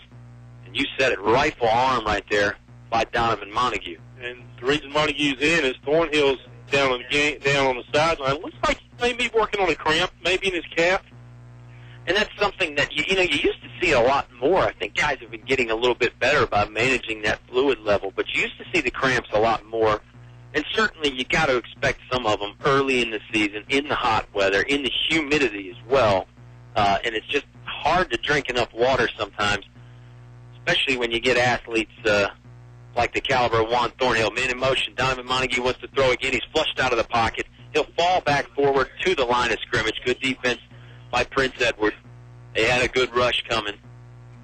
And it looks like Coach Sharness wants to come out and talk a few things out here ahead of this 4th and 2. Don't know if he's actually called a timeout yet or not, although the whole team is huddled up around him. Now they're officially going to call the timeout. Prince Edward will go do the same thing. We'll take a timeout with them. 3:21 to play here in the first half. Colonels lead 21-0 on 105.5 KD Country. Try a variety of lunch specials priced under $4 at El Cazador Restaurant. The people that brought the first Mexican food to the area 13 years ago and still going strong 7 days a week. Come by for Mexican or American food, all reasonably priced with drink specials and great service too. Voted best Mexican restaurant by you, their customers. El Cazador Mexican Restaurant, Main Street in Altavista. El Cazador Mexican Restaurant thanks you for your loyalty and your business.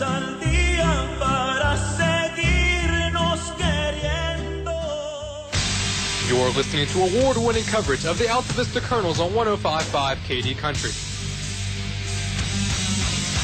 Big 4th down attempt coming here for the Altavista offense. First time we've been able to say that this year. 4th and about 1.5 here from the Prince Edward 49-yard line. It looks like Altavista is going to go under center. Montague still in there at quarterback. They'll go with that same formation they went with earlier, Oscar. 2 tight ends. 3 backs in that T formation right behind Montague. Yeah, it's going to Destin Brown, I would think. Hard count, not going to have to go to anybody, and it looks like Prince Edward jumped off there. Good design play by Altavista to pick up 5 yards the easy way. Offsides on Prince Edward. Fresh set of downs for the Altavista Colonels. How many times did we see that last year, Altavista getting a team to jump? I mean, that's a valued weapon. Absolutely. We saw it several times, and from Juan, and obviously Donovan's learned well. Yeah, he's had a good tutor. All right, maybe it was the other way around. Maybe Juan learned it from Donovan. They'll stay in that full house backfield formation. Montague under center. He'll hand it off to Destin Brown. Brown hit hard at the line of scrimmage. Nice tackle right there. Ends up being a solo tackle for Prince Edward by, let's see if we can get a number. It's big number 77, Jonathan Johnson. A big man playing that nose tackle right there. Yeah, he made a great play. Jonathan Johnson is a big guy. We don't have the stats on him, but he is a big boy. He can muscle some people around on that D-line, I have a feeling. Same full house formation. Montague gives the snap. This time he gives it to Michi Malbeck. Malbeck finds some room there behind the left guard. Not a whole lot, but he does push it ahead for a gain of 4. This will bring up 3rd down. Let's see if the Colonels stay under center or if they go back to the spread formation. Looks like they're going to stay under center, judging by the initial setup here. I'm a little bit surprised that they don't have Donovan back in the shotgun, but maybe that's because of the relationship with the center. Very true. There's the snap. They fake the handoff. Montague going to throw. He's got a man wide open. It's Demetrius Johnson. Underthrown. Demetrius went back for it. But Prince Edward was able to recover and knock it down. Good sportsmanship there as number 10, Devontae Wardell, helps up Demetrius Johnson. That'll bring up another fourth down. Let's see what the Colonels want to do. They're not in field goal range. Could punt it away, but it's certainly a situation where you could go for it. Going to be a timeout on the field because of the injury. We'll stay here, though. 2:18 to go in the Apple Market second quarter. Check out the weekly specials all game long at all three Apple Market locations. Gateway, Main Street, and the Riverside Apple Market. And Oscar, you know, one of the things I could think of, we were talking about maybe you put Montague back there in the shotgun. Colonels haven't run that many offensive plays, and, you know, all coaches use a script for the early part of the game, first half, you know, where you want to see certain plays run. Then obviously when you get to third down, you can deviate from the script. But the Colonels may still be on their script. This may have been in Coach Sharness's plans is, you know, say, hey, you know, plays 12 through 15 or whatever it may be, we're going to go under center. And, you know, maybe that's part of the reason. Or maybe, you know, the coaches just see something they can exploit in the Prince Edward defense. Well, that's a good point. And, you know, on that play, Johnson was wide open downfield, but Donovan had a little bit of pressure on him, and he wasn't able to release the ball like he has been. Yeah, and, you know, it really was, the timing was just off again, just a little bit.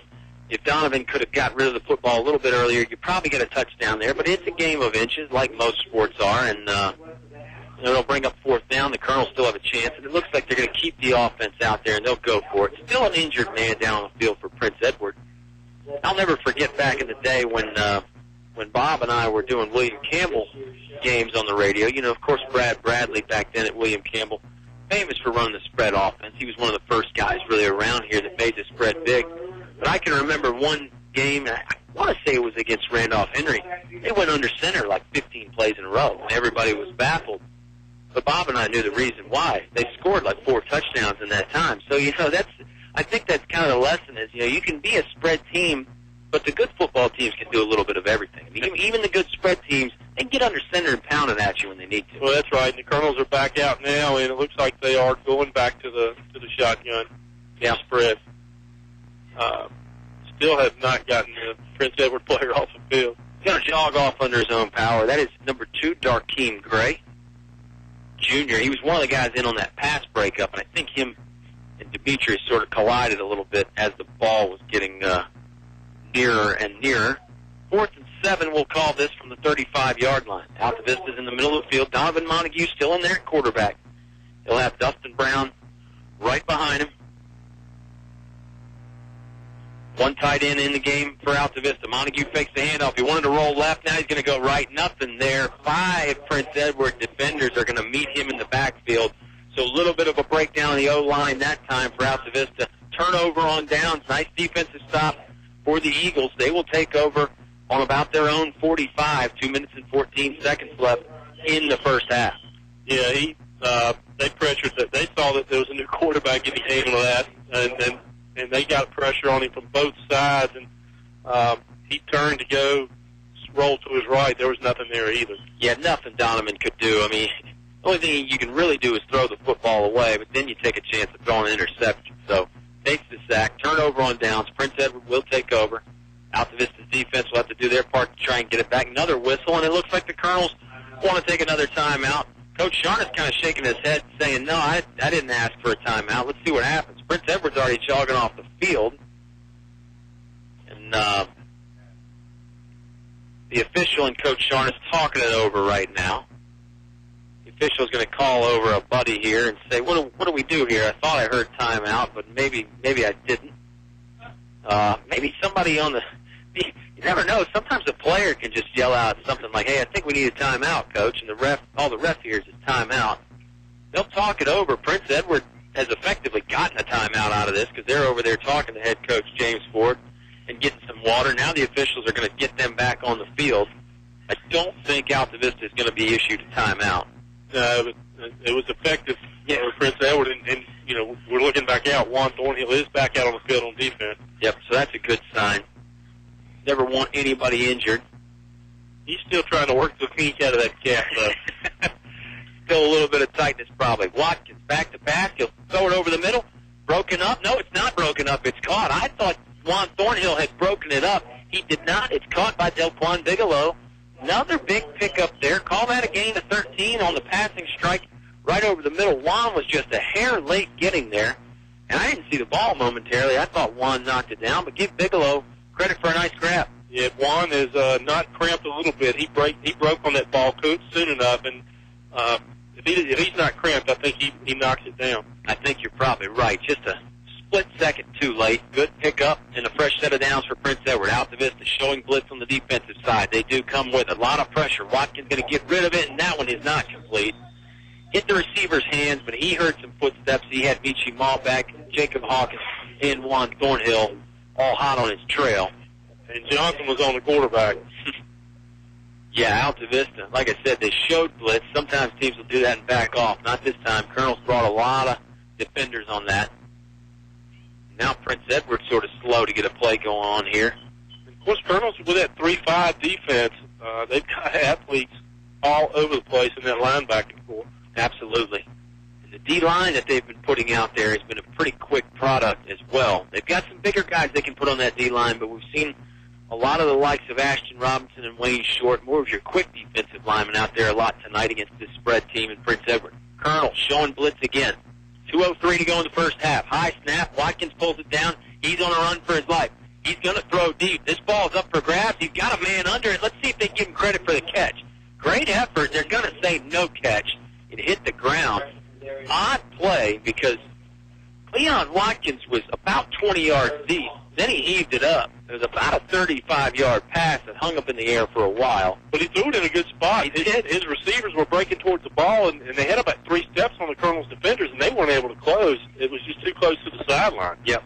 Yeah, we've mentioned it. Cleon Watkins, number 1, the senior quarterback for Prince Edward, pretty good player. He's been on the run a lot tonight, and there's only so much a man can do when you're like that. But he's showcased a good arm. He's a good football player. Going to get his guys set up for a 3rd and 10 attempt here. I would think Prince Edward would be going for this if they don't pick it up here on 3rd down. They trail 21-0. Watkins calling out the signals. High snap again. He's going to have to run this one down to the ground. He's on the run again. He's got some room. 25 yards deep. Big block right there. Watkins turns up in. He's hit hard. A lot of collisions and crashes on that play. Darius Johnson got wiped out by a blindside block. It's going to go as a big loss. Again, Watkins did all he could. Timeout by the Colonels. They're going to stop the clock before Prince Edward punts it away. We'll take a timeout as well to catch our breath. Subway halftime show in a minute here, but we got a minute 35 actually to go in the first half. Colonels lead 21-0 on 105.5 KD Country. Apple Auto Glass is your windshield repair and replacement center in Lynchburg. You get a free car wash with all windshields replaced in the shop. Apple Auto Glass wants the fans to enjoy the boys of fall this high school football season. When I feel that chill, smell that fresh cut grass, I'm back in my helmet, cleats, and shoulder pad. Kings of the school, man, we're the boys of fall.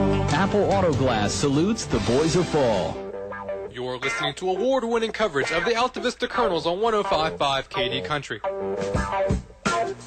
Yeah, welcome back to English Field. And I got a little excited because Johnson was hot in pursuit of Watkins, and he got absolutely leveled. And then Poindexter was able to level him a little bit later in the play. 2 extremely hard hits on that play. Yeah, strange play there on the bad snap, and Watkins takes off running. And a lot of times, when the offense is going in the wrong direction, sometimes that is when the craziness ensues. And, hey, it's football season. It's August football to boot. High snap again to the punter. They get it off. I think it's deflected. I want to say Destin Brown got a piece of that. It's actually going to take a pretty good Prince Edward bounce still down on the Altavista 40-yard line, so that could have been a lot worse. Destin Brown almost blocked the punt. He gets a piece of it, and then it rolls forward for Prince Edward. Colonels will take over on their own 40, the left hash mark. They'll have a minute 26 to march it down and try and get some more points. They currently lead 21-0. Thornhill back in at quarterback for the Colonels, and you got to believe that they're going to try to get another touchdown out of this. I would think so. They want to keep scoring. They want to keep their foot on the gas as much as possible. Walker Allen going to check in the game at wide receiver. Replacing Demetrius Johnson, who took that hard hit. Yeah, Michi Malbeck in over there on that side as well. It looks like Destin Brown in at running back. Here's the snap. It's a good one. Thornhill looking for Malbeck. Malbeck's got it on the out route. Sidesteps one guy. Now he cuts it up the field. He's across the 50, tight-roping the sideline. He's finally dragged down out of bounds by number 21, Deron Ball. And it's a big pickup for Michi Malbeck. Another completion there. Thornhill to Malbeck. I told you you'd be hearing that a bunch this season. Well, and we talked about it earlier. Michi goes from 0 to 100 as quick as anybody in the dogwood. From a dead stop, he's got as good acceleration as anybody. I would agree with you. He might not be the flat-out fastest guy in a foot race, but he is pretty quick. I mean, he's got the cat skills, and like you said, he can go from 0 to 100 pretty fast, and as fast as anybody. I would agree with that. He's in the right slot again. Thornhill giving some signals. Now a shotgun snap. Juan wants to throw. Good protection. Now he gets rid of it over the middle. Malbeck's got it caught on the 20-yard line. Dragged down at the 12-yard line. What a pass. What a catch. Thornhill to Malbeck again. They've hooked up 3 times so far tonight. They've all been 3 big plays. This has got Altavista in great position to score again. 1:10 to go in the half. They've got 1 timeout remaining, so they got plenty of time, Oscar. What a pass and catch. Boy, it was, and a great pattern by Michi. He altered a little bit and was able to get open. Late substitution by Prince Edward. Didn't get the defense entirely set up. Juan rolling out to his right, looking to pass. Pump fakes it, now hits the pylon. Touchdown. Juan Thornhill stuck it out. Touchdown, Colonels. Great job by Juan Thornhill. There was one pump fake just as he was crossing the line of scrimmage. Then he put his head down, stuck the football out, just sort of grazed it along that pylon there, knocked it over. 6 more points for the Altavista Colonels, 6 more for Juan Thornhill, and Walker Allen on to try the kick. Boy, great drive right there, and it happened with a quickness. 2 pass plays to Michi Malbeck, then Juan Thornhill took care of the rest. Prince Edward's going to jump offside here on the extra point attempt, so this will move Altavista up 1.5 yards. I would assume they're still going to try and kick. Great touchdown run there by Juan Thornhill, and some great passing right before that. Yeah, it was 3 plays in 29 seconds. Most of that was through the air. Yep. 48 yards through the air. Whistles come out again. They're not going to let Altavista get started. See what the officials want to talk about. I don't know if you've just got somebody lined up in the neutral zone or what. Altavista still ready to kick here. Juan will hold. Allen will kick. It looks like McLeese is the long snapper, if I'm not mistaken. Brumfield's playing center, but McLeese played center last year, and he can obviously long snap as well. Low line drive kick. Let's see what the officials say about this. It is good. So Walker Allen converts this one to make it a 28-0 Altavista lead. Colonels on top. Less than a minute to go here in the first half on 105.5 KD Country. Stay cool in the summer and warm in the winter. Tyree Little's Heating and Cooling, on the ready to keep you comfortable year-round.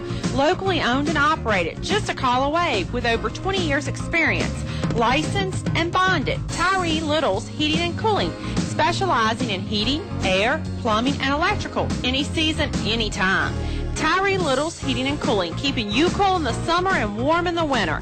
Give them a call today. Tyree Little's Heating and Cooling, Gretna. You're listening to award-winning coverage of the Altavista Colonels on 105.5 KD Country. 28-0 Colonels lead on 105.5 KD Country. Oscar, Fridays are reserved for football, of course. Thursdays reserved for the KD Country Dollar Saver. Different half-price deal goes on sale every Thursday at 10 a.m. Places like Phase 2 Restaurant, Pokey Joe's, McDonald's. There's a lot of great stuff on the KD Country Dollar Saver. You got to start getting into that. I log on every day and look, and there's some great bargains. I just want to make a quick comment. Opening night, Labor Day weekend, look at the stands on the Altavista side. Biggest crowd for an opening game I've seen in 5 or 6 years. Yeah, I hadn't really thought about it, but now that you pointed out, the stands are pretty much full. I mean, there's some nooks and crannies in there if you still want to come out. We'll find a place for you, but yeah, about 85-90% capacity. Definitely biggest crowd I can remember for an opening night. That probably speaks to that excitement, that anticipation that we were talking about. Prince Edward brought a few fans, but still plenty of good seats available on the far sideline. 12. And Walker Allen on to kick off here. 57 seconds to go in the first half. This is his best kick of the night. Field on the 2-yard line. Man's got a running start, though. Destin Brown going to try and run him down. Can't now. He's hit by Clydell Moon there about the 21-yard line. Good coverage. Boy, Destin Brown was a full 10 or 15 yards ahead of everybody else. Untouched, unblocked, but he just couldn't get the angle on the return man. And give Clydell Moon a lot of credit for coming in behind him and finally making the stop. I won't say finally. I mean, they got him on the 20-yard line, so it's really excellent coverage. With 51 seconds left in your own 22, you're trailing 28-0. I got to believe that they're going to be really conservative. Altavista's only got one timeout, so they can't stop the clock. If I'm Prince Edward, I lick my wounds and go in with a 28-point deficit here at the half. Yeah, I couldn't agree more. I mean, as a coach, you can get caught up in, hey, we got 51 seconds, we can score. If you throw it 2 or 3 times and stop the clock, that means Altavista can score. Here is the handoff. Man, it's hit hard in the backfield. How about how about Dante Poindexter? Untouched. Dante started to step up. He's had a good, solid first half. Great to see that out of Dante. Again, a sophomore, so he's played very well so far tonight. Yeah, that's the thing. Sophomore. I mean, we talked about how young Altavista was last year and how good they are. There's a bunch of sophomores that are playing now. Great stop there. Going to bring up 2nd and 14. Clock continues to run. Altavista not going to use that other timeout. At least not yet, anyway. Prince Edward not going to use a timeout. I think they're waiting for their sideline. They may be taking a knee here. No, it looks like Cleon Watkins was just taking his time getting the play in. 3 wide receivers his left, 1 to his right. Shotgun formation. Eagles have been there all night. Snaps a little high, but he pulls it down. Handoff. Man is met in the backfield again. Colonels again. That defensive line, they are swarming. That time it was Destin Brown. He really kind of came outside the tackle to make the stop. Good play. Clock will wind down under 2 seconds. Now 1. There's the horn for halftime. And that'll take us to the Subway halftime show. Fantastic first half for the Altavista Colonels. They lead 28-0. We'll be back to recap it and a whole lot more after this timeout on 105.5 KD Country. 105.5 KD Country, WKDE, Altavista, Lynchburg, your home for award-winning high school football. High school athletics builds character, teaches teamwork, and provides a solid foundation for life. PCM Industrial Services recognizes the importance of high school athletics by sponsoring this sports broadcast for your enjoyment. PCM Industrial Services encourages everyone to come on out and watch the game. It's a great time for the whole family. Cheer on the Colonels. PCM Industrial Services, the industrial maintenance and construction specialists, serving the Mid-Atlantic region with quality craftsmen since 1986. Good luck, Colonels. The following is brought to you by English Construction Company. There's just one place where students are students first, and athletics are played with purpose and perspective. That place is your local high school. High school sports offer more than the joy of competition. Studies show that student athletes in Virginia are also likely to enjoy greater levels of achievement in other areas of their lives, including academics. High school sports, a winning part of a complete education. A short drive will save you money. That's right. A short drive can save you hundreds, maybe thousands. The absolute best selection of new and pre-owned vehicles to choose from. Have a trade? When you make a deal, Feller Chevrolet will pay it off, no matter how much you owe. Slow credit? Don't worry. Drive away today in your new or pre-owned vehicle. Remember, if you didn't purchase your vehicle from Feller Chevrolet, you paid too much for it. Feller Chevrolet in Altavista. You're listening to award-winning coverage of the Altavista Colonels on 105.5 KD Country. Subway halftime show, 105.5 KD Country. I'm Kyle Haney. Oscar Briggs here as well. Nick Bailey, our producer, back at home base. And Subway makes it all possible here on the first Subway halftime show of the year. $4 lunchtime anytime at Subway in Altavista. Get the $4 foot-long special that's going to satisfy any budget and any appetite, Oscar. Subway on Main Street and on Clarion Road. And, of course, when you're working with people like Robert Duff, you can't go wrong. Doing a great job. Talked to him earlier today. He's excited about football season, as are most everybody around town. We talked about that. And, boy, when you lead 21-0 after one half, why wouldn't you be excited? Great first half for the Colonels. Destin Brown, 94-yard touchdown run, started things off for us at about 6:44 to go in the first quarter. He scored again from 6 yards out. Then the Colonels got into the end zone by the air route. Michi Malbeck caught a 51-yard pass from Juan Thornhill. And the final touchdown of the half was by Mr. Juan Thornhill on the run from about 9 yards out. That came just under a minute to go in the half. So the Colonels, maybe a bit of a slow start there in the first quarter. They had to punt it away one time, but after that, it was all scoring. And I won't say it was all scoring. They did have that one turnover on downs where they couldn't pick up the fourth down. But, boy, not a whole lot to complain about as far as the Colonels' offense goes. And when you pitch a shutout, not a lot to complain about there either, Oscar. We'll come back and talk about that and so much more here on the Subway Halftime Show. Colonels lead 28-0 over Prince Edward. You're hearing it all on 105.5 KD Country. It's hot in here. When are you going to get that AC fixed? I wouldn't even know who to call. Call Select Air. Donnie does it right every time, and he's available 24 hours a day, 7 days a week, and there's never an overtime charge. Yeah, but we might have to get a brand new unit. Select Air does installations, and Donnie is going to give you a fair price every time. Should I call Select Air? No, you will call Select Air. Select Air, 841-1580. 841-1580. Online at selectair.webs.com. In the past century, our community has grown, and Finch & Finch Funeral and Cremation Service has grown too, alongside the families they've known for so long. Finch & Finch is proud to have served you over 100 years. A family business, Finch & Finch Funeral and Cremation Service, dedicated to your service. Finch and Finch Funeral Homes. We're here because we care. Check out these new in-store specials from the Apple Markets. World Champion Pulled Pork Barbecue Bundle, only $3.99. It's a pulled pork sandwich with 4 potato wedges and a large sweet tea. A great deal. You can enjoy happy hour at Apple Markets from 3 to 6 daily with half-price gourmet coffee and cappuccino. Plus, any size fresh brewed sweet tea, just 99 cents at all Apple Market locations. Riverside, Gateway, and Main Street in Altavista. Visit the Apple Market's convenience stores today. You're listening to award-winning coverage of the Altavista Colonels on 105.5 KD Country. Subway Halftime Show. What's not to love at Subway? What's not to love about the Colonels right now, Oscar? They lead 28-0. Our first game of the year, and we talked about it. It's always great when football season's starting up again in late August like it does. Even though it's still a little hot outside, it's getting to be football weather. We've had some cool evenings, and the band is out there doing their thing and sounding good. You know, Nick Bailey helped them out a little bit, Oscar. I think that's why they've come so far. And I don't know if Nick can take any credit for the football product that's on the field. Those guys were they're pretty daggone good anyway. Well, they are, and going back to the band real quick, the number has grown over the last couple of years. They're trying to revitalize that group as well.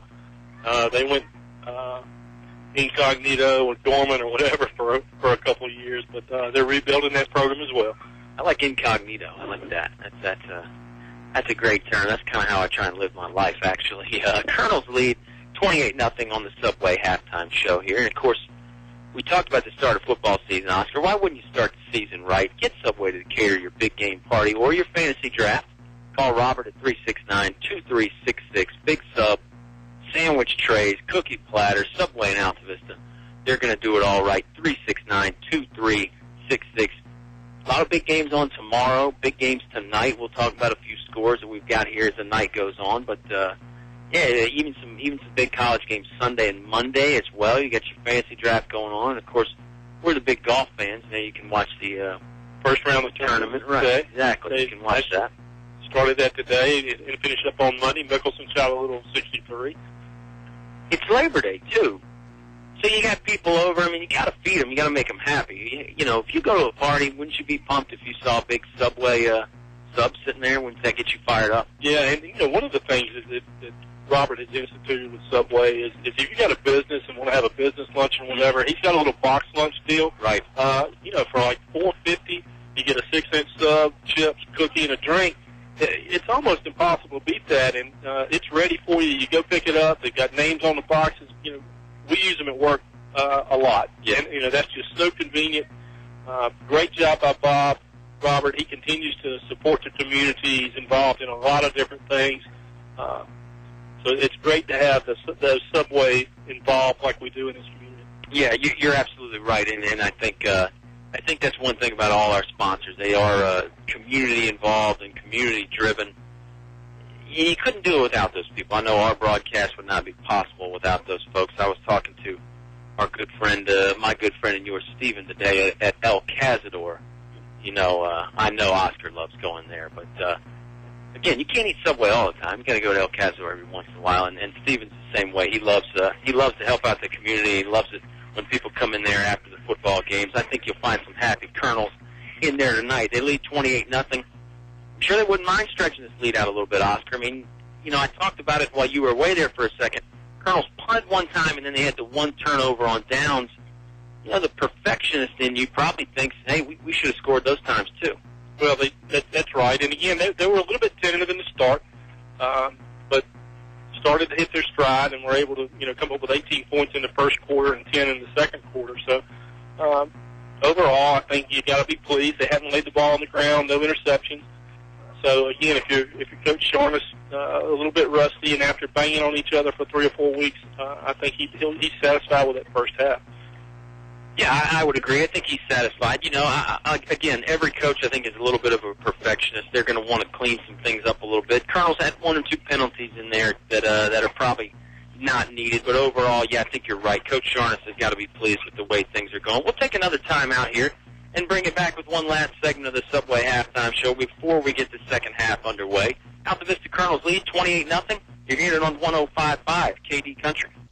English's welcomes Pratt & Lambert as an addition to their line of quality paints.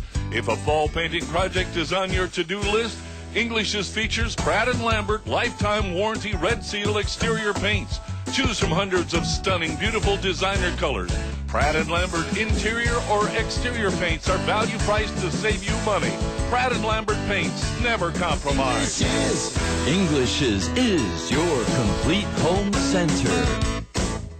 I'm Todd Hall, president of First National Bank. For over 100 years, we have proudly served our customers in Central Virginia, and we're excited about continuing to provide financial solutions into the future. At First National Bank, our focus is on you, the customer, and delivering a very high level of service is our top priority. In fact, our employees are empowered to make decisions that provide you an extraordinary customer experience. So stop in one of our 8 local branches and give us a try. First National Bank, member FDIC, equal housing lender.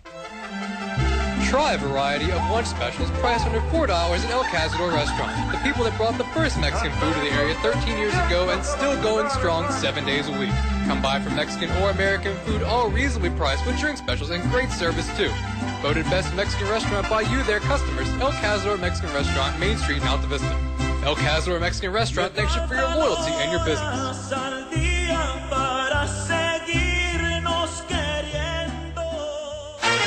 You're listening to award-winning coverage of the Altavista Colonels on 105.5 KD Country.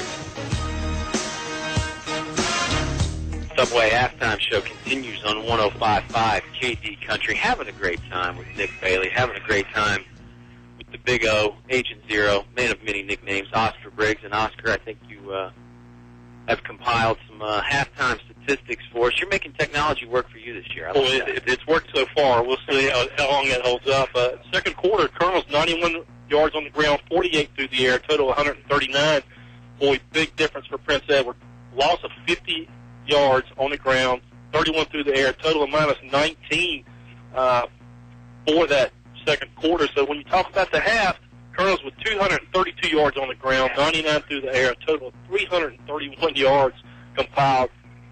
Boy, Prince Edward, a loss of 38 on the ground, 53 through the air, only 15 total yards for Prince Edward.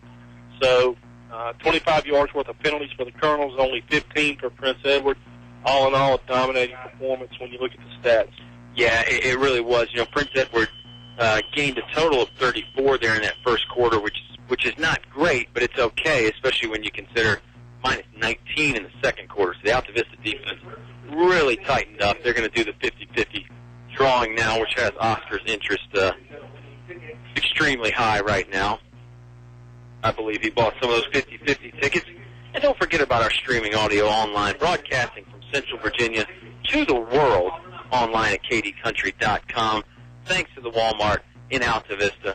We got to send out some big props to our folks we share the press box with, Mr. Jimmy Monday and Mr. Andy McCracken. They're going to be up here with us all year, and we have a good time with those guys. They're part of the family. Big shout-out to another part of the family, Mr. Bob Alvis. He's going to provide us with some scores all night. You know, Bob, I think would be upset if I didn't mention the uniform combinations, because I didn't mention that earlier in the game. You know, we were kind of pressed for time, and we were kind of rattled there. I didn't get to do the obligatory Bob Alvis uniform description. I'm sure he would like to revoke my broadcaster's union membership card. We're going on strike for higher wages, too, by the way. Oscar. Colonels tonight in the home blacks. Got the orange and white striping. Black helmet with the orange A on the sides. And then, of course, Prince Edward in the road. White jerseys. Purple pants. Most guys got the purple socks going on. And they have yellow numbers. I did mention that because it's kind of hard to see. It doesn't contrast well with the white jerseys. But we'll manage somehow. Both teams on the field doing some stretching, doing some warm-ups. Altavista leads 28-0. And again, thanks for being patient with us. We were a little bit in scramble mode when we came on the air. Not only did we have some technical difficulties, but Prince Edward was a little bit slow getting here, a little bit late. I think they got behind an Amish buggy or something in between here and Farmville. So, but at any rate, they were late. They only got about 15 to 20 minutes worth of warm-up. So, difficult situation for those kids as well. Well, and that was one of the things I think threw us off a little bit, is Prince Edward was late getting here, and you and I sort of assumed that the game would start a little bit later, but we asked Dean Hubbard. He said, no, we're starting at 7. That kind of threw us off a little bit because it was like 6:58 at that point or something. No, in all seriousness, no, Prince Edward really did only warm up for about 15 or 20 minutes at most, as they took a little bit of time getting down the field. I mean, you got to think, the bus got here at about 6:30. It takes a little while to put the football gear on, the pads and the shoulder pads and the pants with the pads in them. They don't just slide on. So that took some time. But we're in the second half now, so none of that really seems to matter anymore. 28-0, Colonels lead. Both teams taking a little time to get warmed up here, coming out of the locker room. We mentioned Katy Country Dollar Saver. Of course, if you like WKDE on Facebook, you'll get all these updates about things. You won't really have to think about it. It'll just get sent to you electronically like everybody loves. That's why you should go ahead and like Katy Country. Well, you should. I mean, you've got the Dollar Saver, and then you've got the contest that you can win some, great tickets to South Boston, different concerts. You got to join Facebook and get on and like KDE. I think you're right. I think we're going to push that all year because we're trying to help you people out.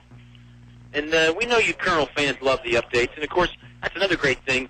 When we do have delays, whether it's weather or whatever with the football games and basketball as well, certainly more so in basketball with snow, we like to send out a lot of updates on Facebook when we find out that, the game's on, the game's canceled, the game's delayed. I'll never forget that one basketball game when Altavista played Gretna at least 10 or 11 years ago now. They actually moved the game time up. The JV game started about 3:30. I think a lot of people didn't know about it. They were still expecting the game to start at the usual time, and it started early. And Facebook wasn't big back then, so you couldn't, not everybody just had all that information. I mean, heck, there were people then that probably didn't even have cell phones at that point. And that's, the Altavista Gretna basketball game was right. That was in its heyday when it was packed every night. Mm-hmm. If you didn't get there by an hour and a half before the game, you were out of luck. You couldn't get in the gym. Exactly. But we digress, and we digress because both teams were still getting their final stretches in. They're ready to go. Prince Edward's got the ball teed up now on the 40-yard line. Michi ball back deep for the Colonels. He looks like he is being joined by number 12, Canavis Jones. And then another shout-out to Bob Alvis. Bob affectionately refers to Canavis as Navy Jones, and I think most people do anyway.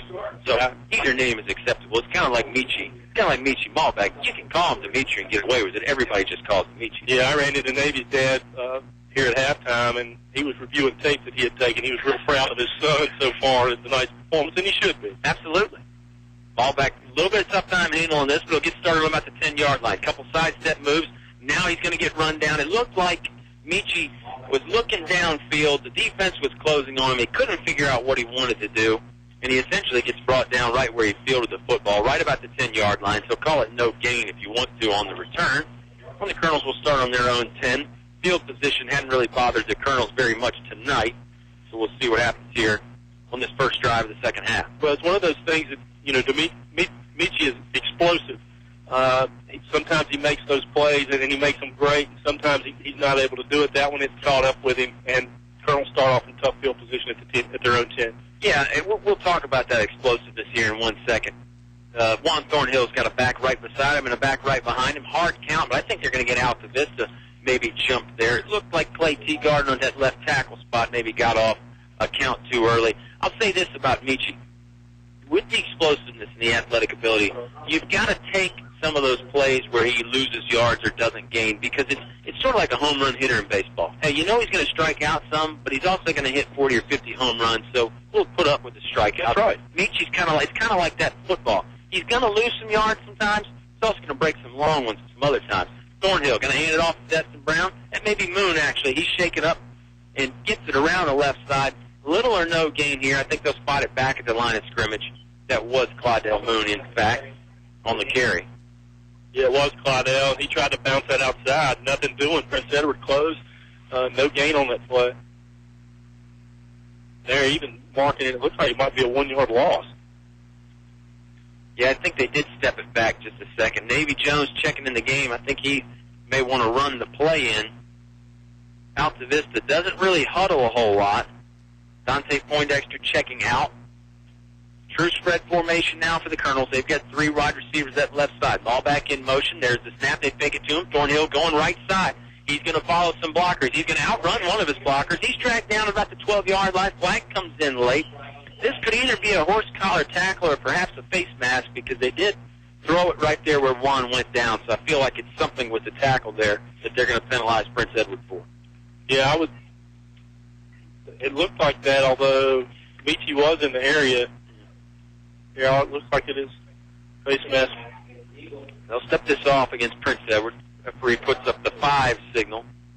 They've still got the inadvertent face mask and then the blatant personal foul face mask. This one just the 5-yard variety. And this will spot the ball on the 21-yard line, right hash mark for the Altavista Colonels. 11 minutes to go here in the Apple Market third quarter. That does bring up an automatic first down. Yeah. Fresh set of downs here. Thornhill giving Clydell Moon the play. Moon's right beside him. 3 wide receivers to Juan's right.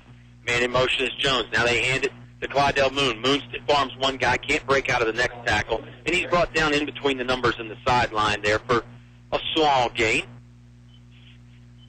Thought a gain of about 3, marking at the 24-yard line. And again, Altavista, so many skill guys they can go to.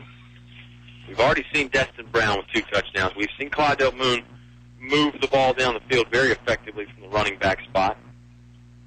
We can get into another long conversation about all the guys that carried the ball last year. Option play here between Thornhill and Moon. Juan pitches. It's a great pitch. Hit the target. That was Moon. Moon's going to take it across the first down marker. Flag flies out as he's going down. Let's see if this is maybe another face mask, too. There were some Colonel blockers in the area. So this is one of those flags that could go either way. You know, a lot of times in football, Oscar, you can just tell where the flag is, what it's going to be. This one I'm not so sure about. They looks like they're going to heading downfield against Prince Edward. Yeah, I think you're right. They haven't really spoken to any players yet. And they're going to step this off against Altavista. And, yeah, he is talking to Prince Edward just as I said that. This is going to be some sort of a block in the back or perhaps a hold on the Colonels. So this will set Altavista back. Bring it back to the 21-yard line where they were not so long ago. I think it'll stay second down. So effectively it becomes 2nd and 10 again. 10:09 to play here in the Apple Market second quarter. Apple Markets is a proud supporter of the Altavista Colonels and high school football fans everywhere. Let's go Colonels. So this 2nd and 10. Great snap to Thornhill, waist high. He wants to throw. Now taking down a run. He tries to wade his way through the middle of the rush. Not much there. He'll get brought down for a loss. He ended up making it a small loss, though, only about 1, so it'll bring up a 3rd and 11 situation for Altavista. I got a little nervous with that. Juan looked like he was trying to unload the ball back to somebody in the backfield again as he was wrapped up. We were able to see him do that a couple times last year, but it still makes me nervous. Yeah, it's not your typical play, and again, it's sort of along the same lines like we were saying about Michi Malbeck earlier. Juan's a playmaker. You gotta understand that sometimes he's going to try and make a play that may not be the high percentage play, but with his athleticism, he wants the ball in his hands, that's for sure. Shotgun snap to Juan Thornhill. He's going to take it off. This is a design run. Going right side now, take it out to the sideline. Good blocking out front. And he's going to get run out of bounds. Never fully brought down, but he goes out of bounds at the 45-yard line. This is a first down pickup. Big-time run there from Juan Thornhill. Great blocking out front, not only by the O-line, but also by the receivers, Malbeck and Demetrius Johnson. Yeah, Michi did a really good job of sealing off his player. Johnson wasn't quite sure which route Thornhill was going to take. He engaged his player. Juan read off that and was able to get down to the 45-yard line. Nice run. Two receivers to each side.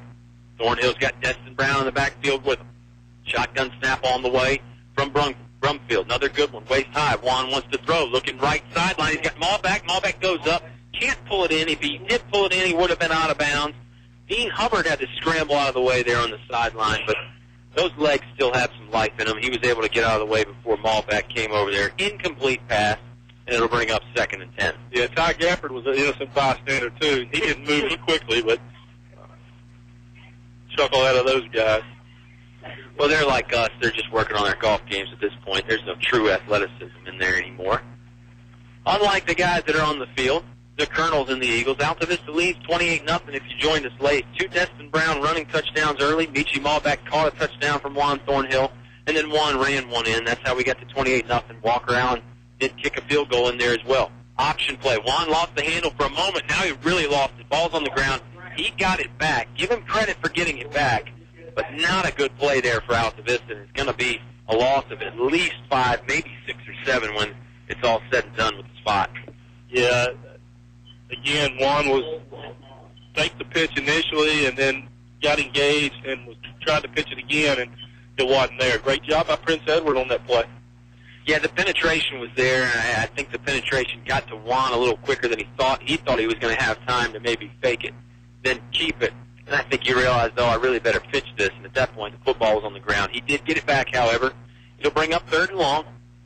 Seeing the Colonels pick up their fair share of these tonight.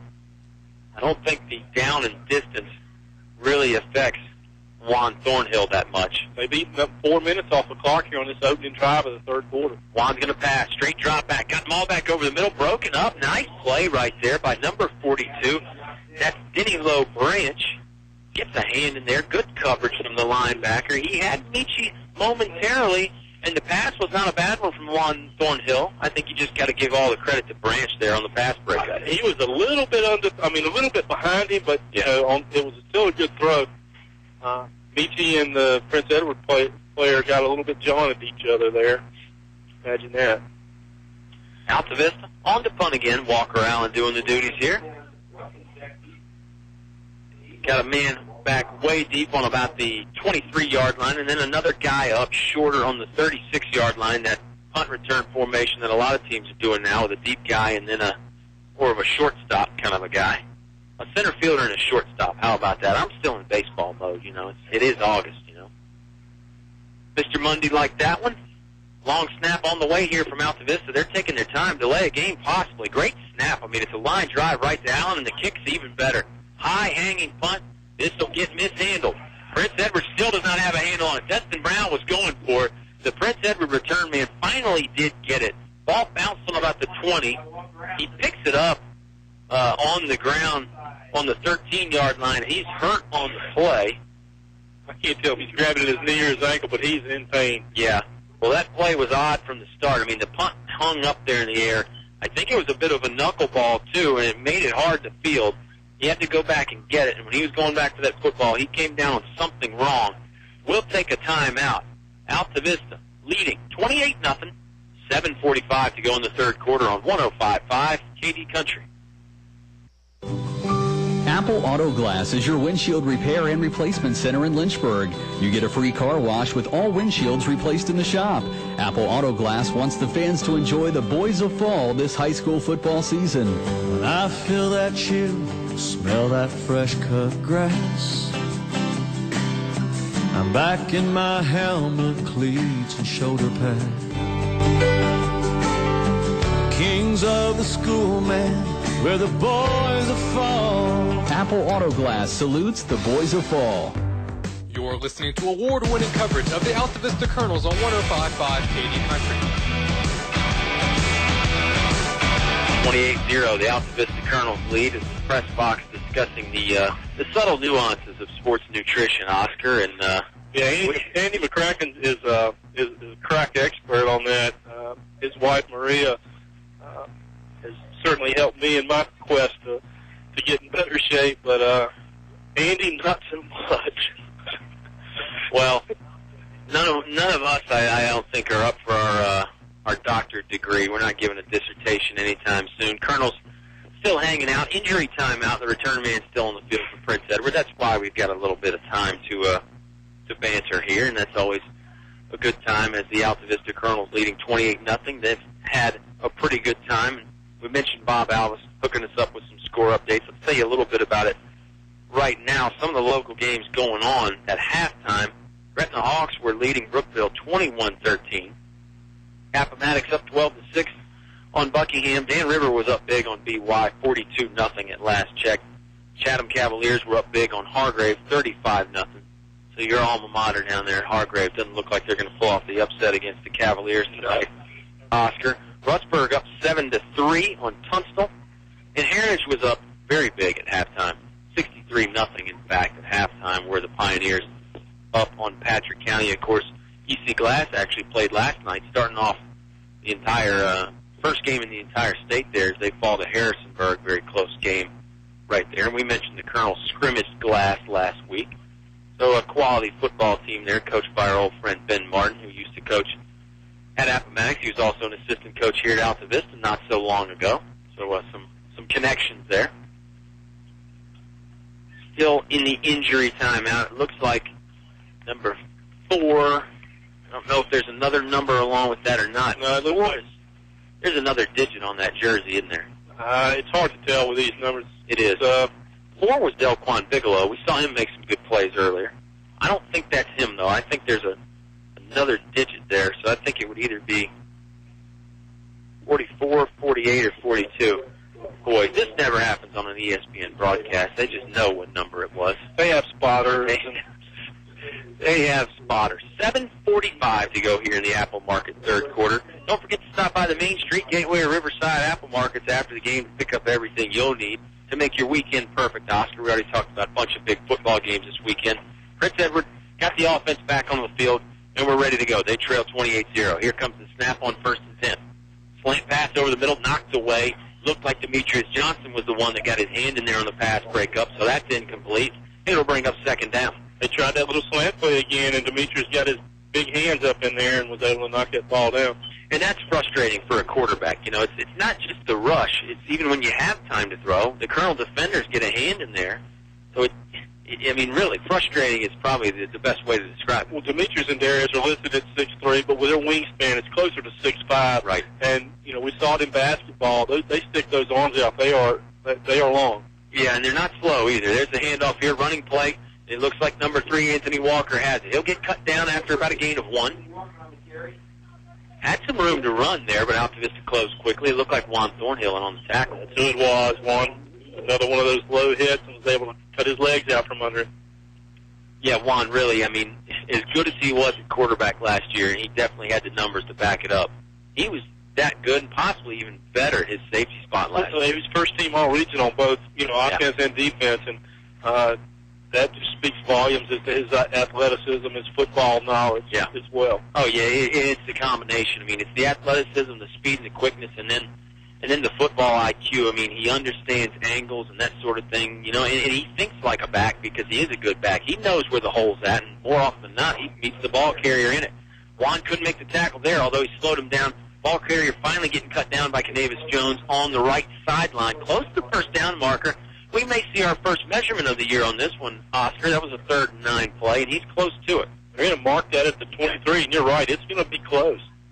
Yeah, no need for measurement. It's a full yard, so he didn't really get a great spot, honestly, in my opinion. I thought he was a little bit closer. And I would think Prince Edward's going to go for this one. We'll see what happens, though. They are trying out some new personnel, and it looks like they're going to punt. Anthony Walker, I think, going to go back and take the deep snap. Although you certainly got to be aware of a fake here for Altavista, and Altavista, I believe, is going to be ready for the fake. Yeah, they're sending one. Michi's going all the way back, and I'm going to tell you, Watkins has gotten a workout tonight from his long snapper as well. Yep. This one's high. Watkins gets one hand on it. Now it's on the ground. He's going to pick it up at the goal line. He'll go down. It's not a safety, but he's on the 1 yard line. Altavista will take over on down, and they only need to go about 3 feet to score, Oscar. Yeah, that was a tough snap, and we've seen it all night long. Watkins has had a tough time with it. The punter's had a tough time with it. It's created a ton of problems for Prince Edward. Yeah, it's something that I think a lot of football fans might take for granted, but there's a lot of practice that goes into that long snap, not just the timing, but the accuracy as well. And it's burned Prince Edward a couple times tonight. Colonels do take over on the Prince Edward 1 yard line. Let's see how long it takes Altavista getting the end zone. I guess we shouldn't get ahead of ourselves. Prince Edward could get a stop or even a fumble. Altavista's got the T formation again, full house backfield with 2 tight ends. Juan looks over the defense. Now he gets in the low crouch, hands it off to number 44, Dante Poindexter. But the whistles came out as the snap was going on. We'll see if this is procedure on the Colonels. It is. They were either moving at the snap or didn't have a guy set to begin with. Ball start. This will back them up 5, so they'll have a little bit of work now to get in the end zone. Like I said, maybe we shouldn't get ahead of ourselves. A lot can happen in the span of 3 feet there. No, they were down close to the goal line before, and when we had to use that walk-around field goal, and they went backwards. So a little bit of anxiety here by the Colonels, a little anxious to get into the end zone. Full house backfield again. Now man in motion. That's Michi Malback. He'll lateral his way across the line of scrimmage. He gives it to Dante Poindexter. Poindexter gains 2. He's dragged down. He pulled some Prince Edward defenders with him. Nice gain there. Power running along the right side there by Dante Poindexter. That gets him to about the 4 yard line. Thought Dante was going to be able to get a little bit deeper than he did, but nice job by Prince Edward in pursuit, getting the angles and shutting him down. Dante Poindexter listed at 5'9", 215. And oh yeah, he's just a sophomore again. Full house backfield again. They fake it to Poindexter. Juan going to keep it and run the option to Clydell Moon. Moon dragged down. He had a man up around his neck, close to a face mask there. No flags come out. So it's just a good hard tackle by Prince Edward. I don't think he gained much. He may have just got it back to the line of scrimmage, in fact. And that'll bring up 3rd and goal from the 4 yard line. Poindexter will check out. Destin Brown will check in. Yeah, 3rd and goal. Again, full house backfield. You got 3 running backs all lined up in that straight line. They're about 4 yards deep. And they're in a 3-point stance here as well. Juan is directing them around, wants them to get set up right. Just 1 tight end this time. They'll split Demetrius Johnson out wide here to the right. Possibly maybe thinking about throwing the fade ball to him over here on the pass. No, they're laying it straight up the middle of Destin Brown. Brown hit hard, driving his feet. He's not gone down yet. He is stopped short. Great tackle there initially by Prince Edward to stop him because Destin had a full head of steam, and I would have bet a lot that he was going to get in the end zone. Yeah, he did have a full head of steam, and I thought he was going to bowl his way in, but they stood him up. Nice stand by Prince Edward. 4th down, and Colonel's no huddle, and they're going to go. Right there on the 1 yard line again. Watch the QB sneak. They will do it. Juan dives over the top. I think he got in. There's the signal. Touchdown, Colonels.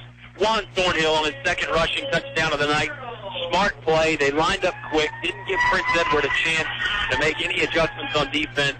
And Juan just stuck it right over the top of that O-line for 6 more points.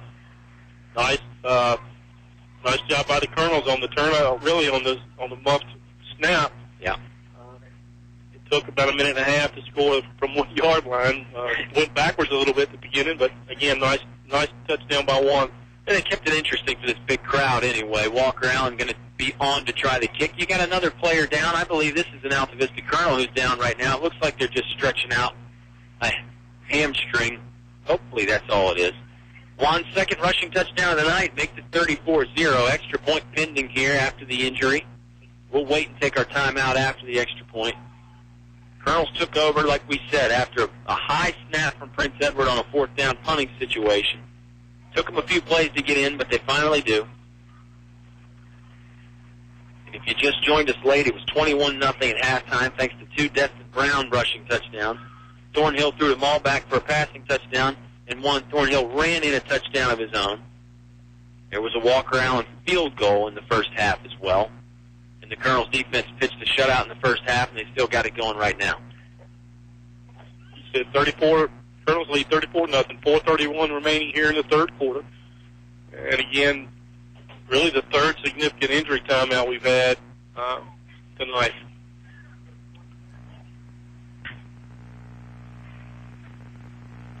Yeah, we've seen some stoppages, and again, hopefully it's nothing more than just cramps, which happens a lot in these early season games, especially when you got the heat going on. And sometimes you can, like I said, you can condition and prepare all you want and drink,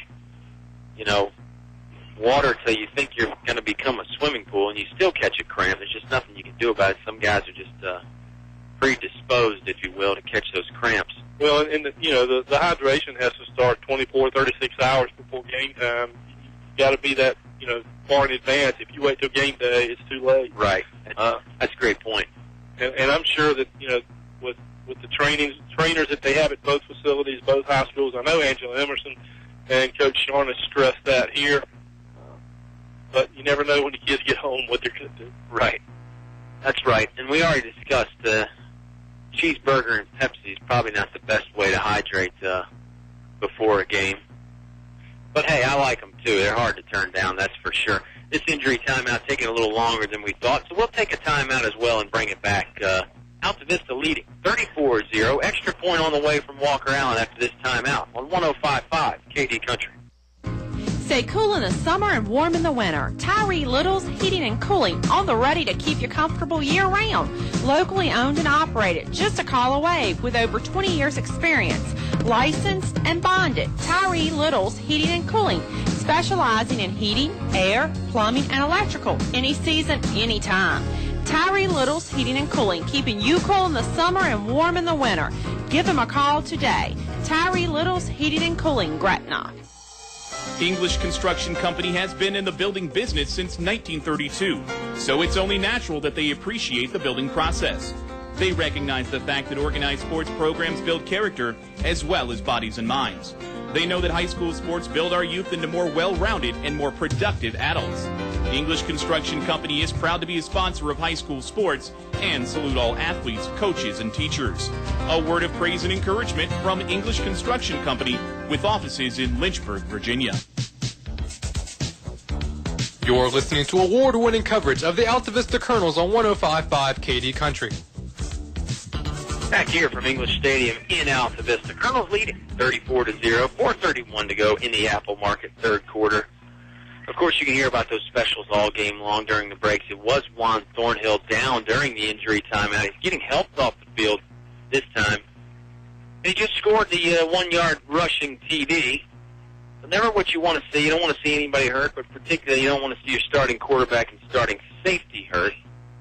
We'll see if we can find anything about the severity of the injury, because we're not going to speculate up here. We already talked about we're not up for our doctorate anytime soon, Oscar. Although, I don't know, you do some moonlighting sometimes. I think you're a little bit smarter than you give yourself credit for, even. Walker-Allen on to try the kick. Canavis Jones will hold now. Thornhill, the normal holder. A little bit of a low snap. Jones gets it on the block, though, and the kick is up and real long, and it's good. 35-0 now. Jones got knocked down, and a great job by him to scoop the low snap up and get it on the kicking block. We'll head to a timeout. Colonels up big. 4:31 remaining in the third quarter on 105.5 KD Country. High school athletics builds character, teaches teamwork, and provides a solid foundation for life. PCM Industrial Services recognizes the importance of high school athletics by sponsoring this sports broadcast for your enjoyment. PCM Industrial Services encourages everyone to come on out and watch the game. It's a great time for the whole family. Cheer on the Colonels. PCM Industrial Services, the industrial maintenance and construction specialists, serving the Mid-Atlantic region with quality craftsmen since 1986. Good luck, Colonels. You're listening to award-winning coverage of the Altavista Colonels on 105.5 KD Country. Fun night here at English Stadium. Big crowd, like we mentioned, a lot going on. The boys basketball team's got their raffle going on again this year. We already talked about the band. Under the new direction of Mr. Mario Ruiz, they put on a good show there at halftime. And, really it's the place to be on a Friday night, Oscar. I mean, you got to get out to the ball game. Yeah, you do. And the state championship basketball team trying to raise some money, selling a TV, and they've actually got a mini iPad that they're trying to raffle off this year. We accused Coach Cardellera of just having an empty box and not even giving a CD away last year because it looks like the same one. So we'll have to watch him on that. It's a valuable box, though. People would pay $1,000 for this box. Walker Allen on to kick off again. Line drive this time. Let's see where he gets fielded. 20-yard line. Prince Edward scoops it up. Here come the Colonels. Kick coverage team. They'll run them down. Ball came out, and then it's picked up by another Prince Edward player. Fortunate bounce there for the Eagles, as they eventually get run out of bounds at about the 38-yard line. Decent starting field position here for Prince Edward. 4:06, and didn't mention it earlier, but anytime in the VHSL, when a 35-point lead occurs, then they do a running clock. So we are under that rule as we speak. Yep, and if at any point, Prince Edward scores, cuts the deficit to less than 35, then you'll just revert back to normal football rules, and everything will stop when it does any other time. But, yeah, right now, running clock, 3:35 to go here in the third quarter, and I'm sure we'll have plenty of talking points as this game goes on. Let's see if Prince Edward can get some scoring going. They certainly haven't lost the fight. 1st and 10 here. Colonel's not showing blitz on defense this time. 4 linemen down in the three-point stance. Watkins wants to throw. Slant pattern. He connects. It's completed at the 40-yard line. Nice gain of 7. Looked like, I want to say Darkeem Gray over there on that sideline. But again, numbers hard to pick up here. It's a yellow numeral on a white jersey, so it's hard to see for Prince Edward. But we do know Cleon Watkins was the quarterback. He threw a strike to his receiver there for a nice pickup. Starting to see some substitutions in for the Colonels. Like Montague's is in the game in Thornhill's spot. And again, we mentioned it. Montague, not a bad football player at all, that's for sure. Number 21 on the carry here, that's Deron Ball. Might have got back to the line of scrimmage there on the wide receiver sweep. Not much else. Good swarming defense from the Colonels. Going to set up 3rd and 4.5. Yeah, no gain on that play. And still trying to look down on the sideline and see what is going on with Mr. Thornhill. Again, we won't speculate, but yeah, we will report the facts though. He's on his feet trying to stretch it out, so it's not any sort of a debilitating injury. We wouldn't think. He looks like he's got ice on that left calf. He's just trying to stretch it out. Pads are off though, so I think no more Juan Thornhill in this game. Another wide receiver sweep. Good play right there by the Altavista Colonels to stop him short. Looked like Dante Poindexter in on it. Flag on the play. Wait and see what this is. If that's against another player down for Prince Edward now, if that's against Prince Edward, I'm sure that the Colonels will decline that. Yeah, it would bring up about 4th and 3. And, when you consider Prince Edward's punting woes, I don't know. I'd be tempted to go for it if I was head coach James Ford. I wouldn't feel bad about going for it anyway. There is a Prince Edward player down. The penalty was on Prince Edward, like Oscar was saying, and Altavista did decline. So everything you predicted came to fruition there, Mr. Briggs. Let's see if my prediction comes true. Let's see if Prince Edward elects to go for it here. They're on their own 40. So, in the pros and cons category, if you don't get it, you're giving Altavista good field position. But the pro is you don't have to worry about the bad snap over the punter's head. That's right. And possibly giving Altavista even better field position. I don't know. Not a decision any coach wants to make, I don't think. But it's not all glamorous and calling touchdown plays every time. Sometimes those decisions are things like this. Trailing 35-0, running clock, 4th and 4 at the 40. At your own 40, given the woes that they've had with the snapping game, I think it's a no-brainer. If I'm Prince Edward coach, I'm going for it. Yeah, I would agree with you too. It wouldn't shock me if they decided to punt, but I'm with you. I'd definitely think about going for this here. If I was the Eagles, man injured on the field, we'll keep it here momentarily. Again, don't forget about KDCountry$saver.com. Different half-price deal every week. A lot of food on there, family activities, massages, spas, all that kind of stuff. Half-price deals go on sale every Thursday at 10 a.m. I don't know if we talked about it earlier, Oscar, but they're in limited supply, so you have to act fast. Everything is half price. So, a $20 gift certificate to Pokey Joe's Barbecue in Lynchburg, you get it for $10. You get $20 worth of food. It's hard to beat the deal. But again, limited supply, so you got to get on there and act fast. Get on there tonight, or right now even, and check out some of the deals on the KD Country Dollar Saver. 4th and 2, Prince Edward going for it. Handoff up the middle. He's got some room. He's got the first down. And a little bit extra. Number 3, Anthony Walker on the carry. A little bit of misdirection. They put a man in motion. And a nice pickup on the first down there for Prince Edward. Nice play. And again, Colonels we're starting to see some replacements in, trying to spell some of the starters. We talked about the Colonels' depth earlier. So, it's a situation where there's a lot of guys that maybe they're not in on that first play on defense, but they're like starters. They're playing a lot. Altivista's got a lot of guys like that. And they've got a lot of two-way guys. So we'll see them substitute a lot, trying to keep people fresh. I don't think that'll be a rarity at all for the Colonels. Another man in motion. Watkins wants to pass. He's got to hurry. He throws it a little bit short. And it's picked. Deflected and picked up. Intercepted by, it looks like, Donovan Montague. Oh, Nelson Dews. Everybody's wrong up here in the press box. Nelson Dews was not wrong, though. He picked up the interception on the deflection. Big play right there from Dews. And it's a turnover for the Altavista Colonel. Boy, that's a name we hadn't called tonight. We were able to call it several times last year, but here it again, Nelson. Nice play, staying with the old tip drill. Yeah, great job by Nelson Dews, keeping the eye on the ball, the tip drill. Another sophomore, so more youth for the Altavista Colonels.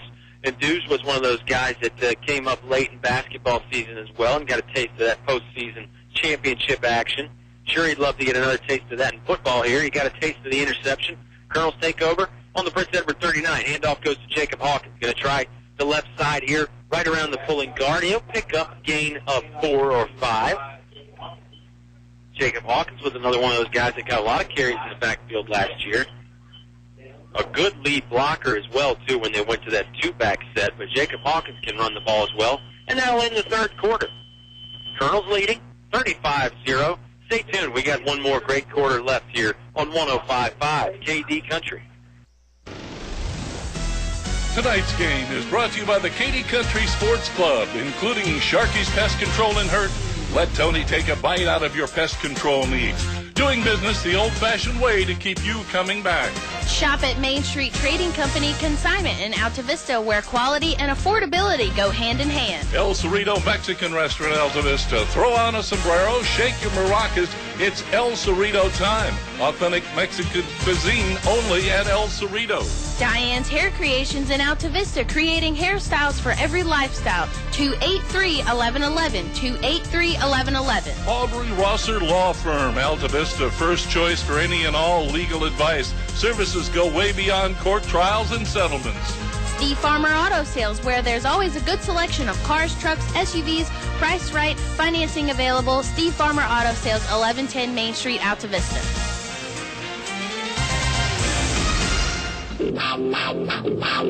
You're listening to award-winning coverage of the Altavista Colonels on 105.5 KD Country. Fourth quarter about to get started from Altavista. So exciting. I'm getting choked up just thinking about it, Oscar. Has been a fun first night, though, and, of course, Colonels back at home next week against Randolph Henry. Pre-game show, Subway pre-game show, that is. We'll start about 6:30, 6:35. And, you remember that game last year against Prince Edward. That was the game that kind of opened up everybody's eyes to how good the Colonels could be. I mean, we thought the Colonels were going to be good. I think they ended up winning that game 40 or 50-something to either nothing or maybe Randolph Henry got one score. But that was a fun game last year. And this has been a fun one here tonight. Altavista leading 35-0. Montague taking the shotgun snap for the Colonels. He'll go straight up the middle. And he's cut down for a gain of 1, reaches across the line of scrimmage there. Good tackling by Prince Edward. Montague right now hasn't been able to establish a run as good as Juan has. Right. Of course, not many quarterbacks can. Donovan's real strength is throwing the ball. Another Altavista player coming off limping. That's Ashton Robinson. Yeah, Robinson, a returning starter on that O-line from last year. And it's, the first game is I think, is scary for a lot of coaches because you've been through some scrimmages, but, chances are most guys only played 20, 30 plays. You get that first real game, you're looking at playing, usually double that, 60, 70, 80 plays if you're playing both ways, and that can wear on some people when you're not used to it. Handoff goes to Jacob Hawkins, off right tackle. He's got some room, stiff-arming some guys, taking some guys with him down the right sideline. He'll eventually fall out of bounds near the track. Big gain of 9 there. That'll be enough for a first down and some extra. Great run by the senior Jacob Hawkins. Yeah, nice run by Hawkins, and it's a luxury to be able to have a guy with the experience of Hawkins in the backfield and bring him in later in these games where you may have some of the defensive players that are run down a little bit, and he's still fresh. Nice job by Jacob. Absolutely. And it's great when you can have a fresh guy carrying the ball when it's late because it's less risk of a fumble. Then they'll give it to Hawkins again. This time he's met in the backfield. He couldn't make much out of that. Blocking up front might have missed an assignment. Although Jacob did get it back to the line of scrimmage, though, so give him some credit there. Well, they were running off that right side, and that's where Ashton Robinson anchors that side. So you got a new player in. So that's not to be unexpected. Right. Just trying that lead play again off right tackle there. Not much that time. Hawkins will stay in. He's to Montague's left. 3 receivers out there. Actually, excuse me. Yeah, 3 receivers, 1 tight end. I was right. I shouldn't have questioned myself. Montague wants to throw. Looking left. He's got a man there. A little high, though, on the pass. Was looking for Nelson Dews. Incomplete. This will bring up 3rd and 10. 9:35 to go here in the ball game as that clock continues to run down. Altavista sending some subs out there. Clay Teagarden will check out. Trayvon Elliott will check out as well. Here comes Casey McLeese. And also Ken Brumfield. So it looks like the entire second-string offensive line is in there. And give a lot of credit to that first-string O-line. They played hard and did a nice job. We talked about the big 3, Robinson, McLeese, and Teagarden. And, again, very potent, experienced O-line. 3rd and 10, option play. Montague thinking about pitching. Now he wants to keep himself. He's hit around the thigh pad and brought down shy of the first down. Going to bring up 4th and 9. Left hash mark from about the 36-yard line. Yeah, I believe Coach Sharness wanted him to pitch that ball. He was not real happy that Donovan held on to it at that point. He's already got 1 quarterback sitting on the sideline right now. Yeah, that's the thing about the option play is a great weapon, but you'd like for your quarterback to get rid of that thing before he takes too much of a pounding. And the clock continues to run, and let's give it to Jimmy Mundy. He's at his best when he's using a running clock. I agree. It's a time when Mr. Mundy really gets to shine. He gets to show us his full value, and that value is very high. Colonel's going to go for it here on 4th and 9. Montague in the shotgun. Probably a passing situation. He's going to roll to his right. Got a man over there on the right on the out route. It's caught. He's short of the first down, though. Great tackling. Prince Edward really swarmed on that. It was a nice pass initially. And he got it to number 15, Tim Allen. There's another name we haven't called yet tonight, but we have now. Completed for about a 7-yard gain, but not enough for the first down, and Prince Edward will take over on offense. Yeah, that's just a glimpse. That was a nice out pattern that was run, and he got the ball out there on the line. You got to get the receiver has to be aware of where that first down marker is and run that pattern a little bit deeper. Yeah, that's the thing. I think you hear coaches talk about that, and some guys will say, well, we're not going to change our route. We'll just try and catch it and then pick it up with the run. And some guys will say, yeah, you do have to break that out route right there at the first down marker. So tough play there. And at this point, late in the 4th quarter, you're up 35-0.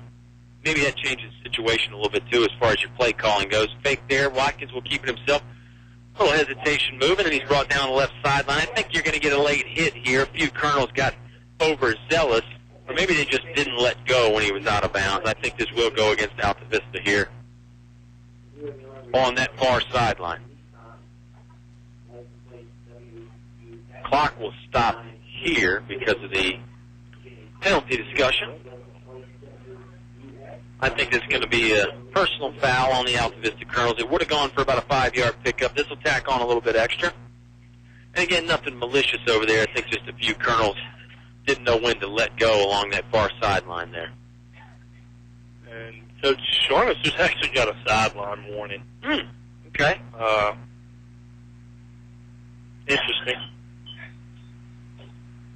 Well, that's a great thing about coaches like Mike Sharness. He's not going to quit coaching just because they're up 35-0. And these guys that are on the field, they might not be stars, but they deserve the right to play hard too. 1st and 10 now for Prince Edward. Shotgun snap, passing play, looking over the middle again. Broken up. Nice defense there by Nelson Dews again. and that pass will fall incomplete. That was nice timing by Deuce coming over the top on that. It would have been easy for him to get a pass interference call, but his timing was perfect on that. Yeah, again, Altavista not short on talent at the skill positions, things like defensive secondary and the offensive backfield. I mean, they've got a lot of guys that can run around out there and really make an impact, even if they didn't start the ball game. There's plenty of depth on this Altavista Colonel squad. Main in motion. Prince Edward, they didn't get off on the same snap count. Center held on to the ball, and about 6 offensive players for Prince Edward took off running. Looked like a jailbreak on the left-hand side. Left side was on one snap count, right side was on a different one, and this will set them back 5 yards. Make it 2nd and 15. 6:08 to go here in the Apple Market fourth quarter. Remember, 3 convenient Apple Market locations in Altavista, Gateway, Main Street, in Riverside. There's always one close by for you Colonel fans, and don't forget about the Subway halftime show. After this, we'll try and get some final score updates from some other games, recap this game, talk about next week, so much more. It all happens on the Subway post-game show. Randolph Henry, I was thinking about next week. Prince Edward with a big gain here on the handoff. Call that a 30-yard pickup. Nice run down the right side on the wide receiver sweep for the Eagles. There's Delquan Bigelow again on the carry. Yeah, it was. Nice 30-yard run. Pursuit that we've seen from the Johnson twins. The pursuit we've seen from the Johnson twins, we just haven't been able to, with these backup players don't have it. Yeah, you got some substitutes in there, and they're playing hard. Absolutely. They're worn out, too. I mean, you got to think some of these guys played a game last night. So, football's not the sport meant to be played on back-to-back days. Almost a movement again by Prince Edward. They will put a man in motion now. Watkins going to look to pass. Think he wants to run now. He's met at the line of scrimmage, runs out of one tackle, around the far sideline there, and he's finally brought down out of bounds. 35-0. Altavista still leading. Nice job by Watkins getting down on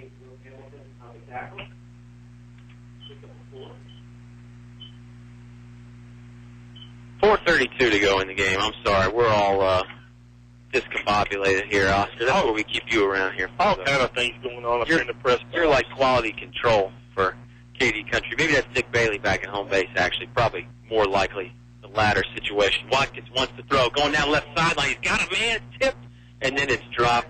Great effort there, and another good pass from Cleon Watkins. Well, so long. And he was backpedaling and threw that off his back foot when he did it. That was a pretty impressive throw. Wide receiver got a little bit turned around trying to catch it over the wrong shoulder, but that was an impressive throw. Yeah, it was. Watkins really has been impressive all night. 3:40 to go now in the football game. Apple Market fourth quarter. Altavista been in charge the whole time, 35-0. Give you the full recap in the Subway pregame show. 3rd and 7 now for Prince Edward. Snap will come from the Altavista 29. Fakes one handoff. Watkins going the wrong direction now. Colonels aren't going to let him go. Big sack there and a big stop on 3rd down. Tyler Coffer getting up off that pile and giving a big yell. He was one of the guys in on the stop there. Chancellor Mormon in early on that play as well. Yep, Stephen Farmer as well, number 52, one of the first guys in on that. Farmer just a freshman. Coffer a sophomore. So the youth getting served out there again for Altavista. Prince Edward's going to go for it here on 4th and long. Call it 4th and 14. And if you're a Colonel fan or a Colonel player, you don't want them to score because you want to keep this clock running. Right. You want to keep the clock running, and you want to keep the shutout, too. Passing play. Watkins throws it up. Wow, what a catch. What a diving catch. That'll give Prince Edward the first down. Watkins led it just enough. He feathered it in between two Altavista defenders.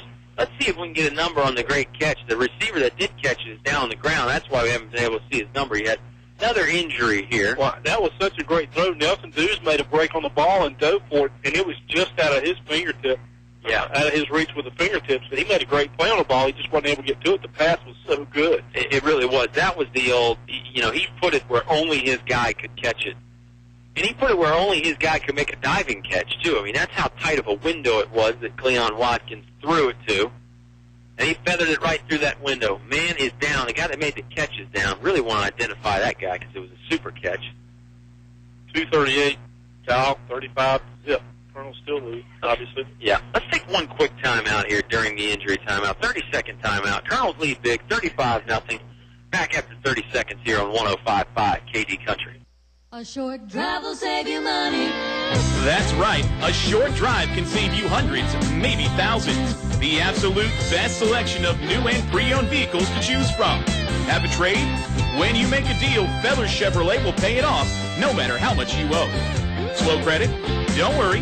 Drive away today in your new or pre-owned vehicle. Remember, if you didn't purchase your vehicle from Feller Chevrolet, you paid too much for it. Feller Chevrolet in Altavista. You're listening to award-winning coverage of the Altavista Colonels on 105.5 KD Country. Latter stages of the fourth quarter here. Colonels lead 35-0, 2:38 to play in the ball game to be exact. Still an injured Eagle down on the field for Prince Edward. And Oscar, I mean, we've touched on it a little bit, but really, you got to give the Eagles a lot of credit. They've continued to fight. They've continued to play hard. Cleon Watkins back there at the quarterback, I mean, boy, yeah. You know, not to make any disparaging remarks about the rest of Prince Edward's team. I don't want this to sound the wrong way.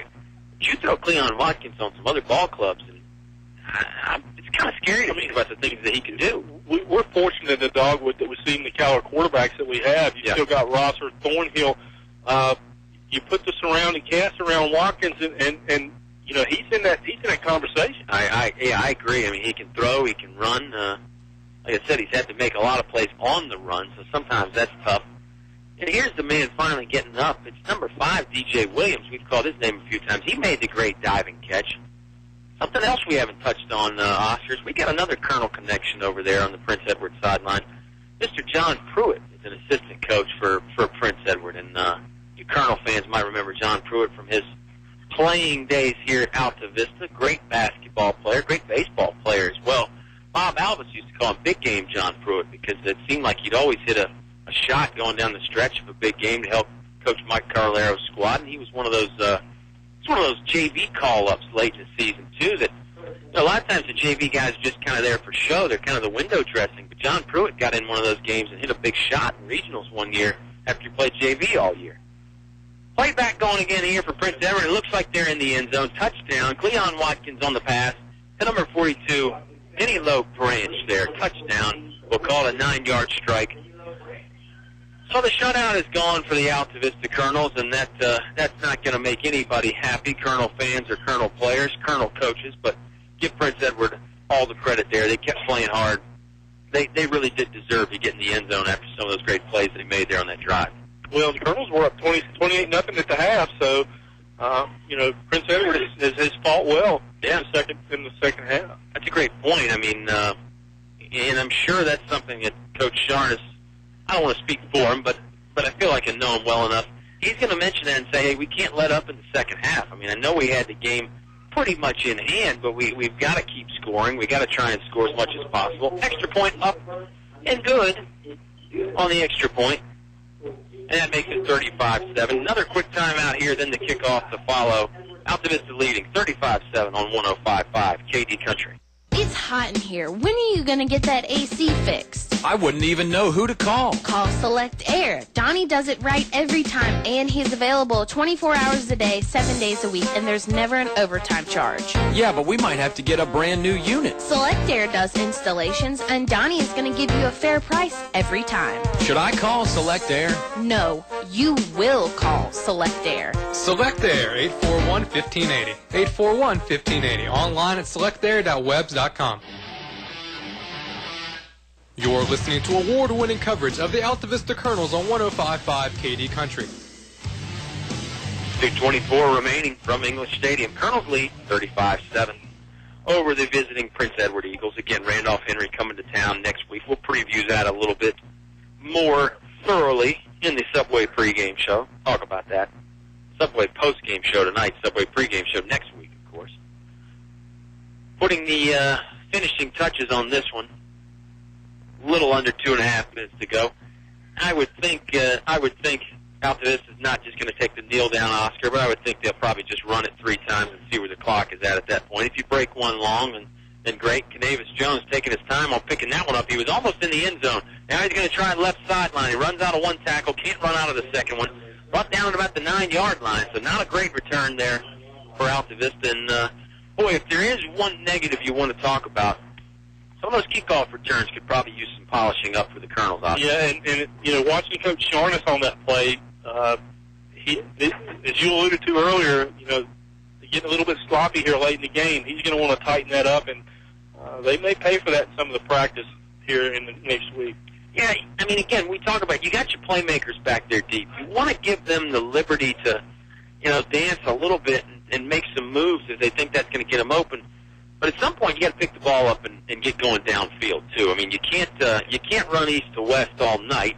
And I'm sure that will probably be Coach Sharness's sentiments. Montague going to take it, right tackle, just a quarterback lead play there. Got back to the line of scrimmage, not much else. Good hard running. Running behind Brooke Hamilton, who's in the game now, first appearance for the Colonels. Hamilton, a junior, good lead block there. They tried the right side. Clock now down to 1:55, and I'm sure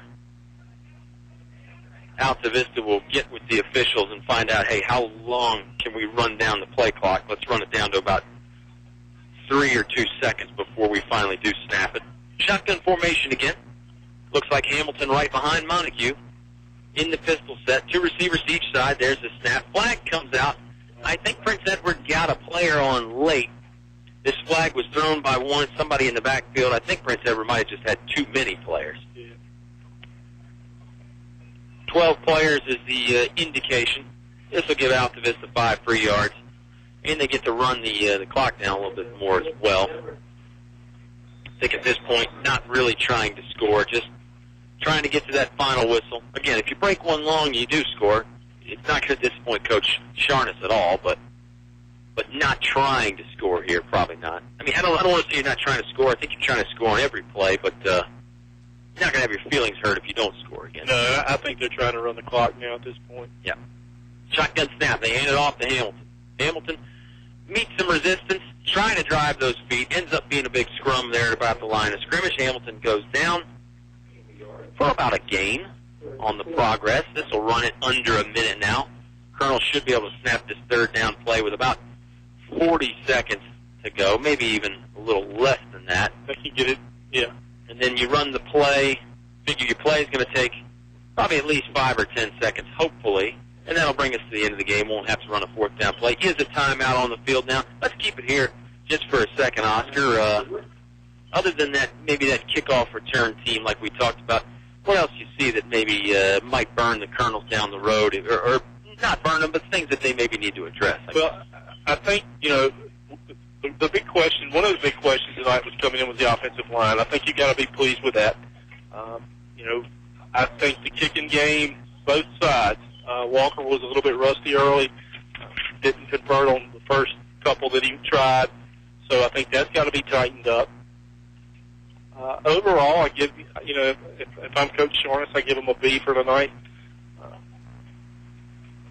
Some things, they haven't put the ball on the ground, no turnovers. Yep. That's a big plus. That's a great point.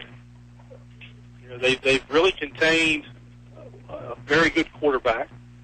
So, I don't see a lot of negatives from the Colonels tonight. Maybe not the intensity that I expected to see from what I've seen in preseason games. Right. Ball is on the ground right now. Montague picks it up, though.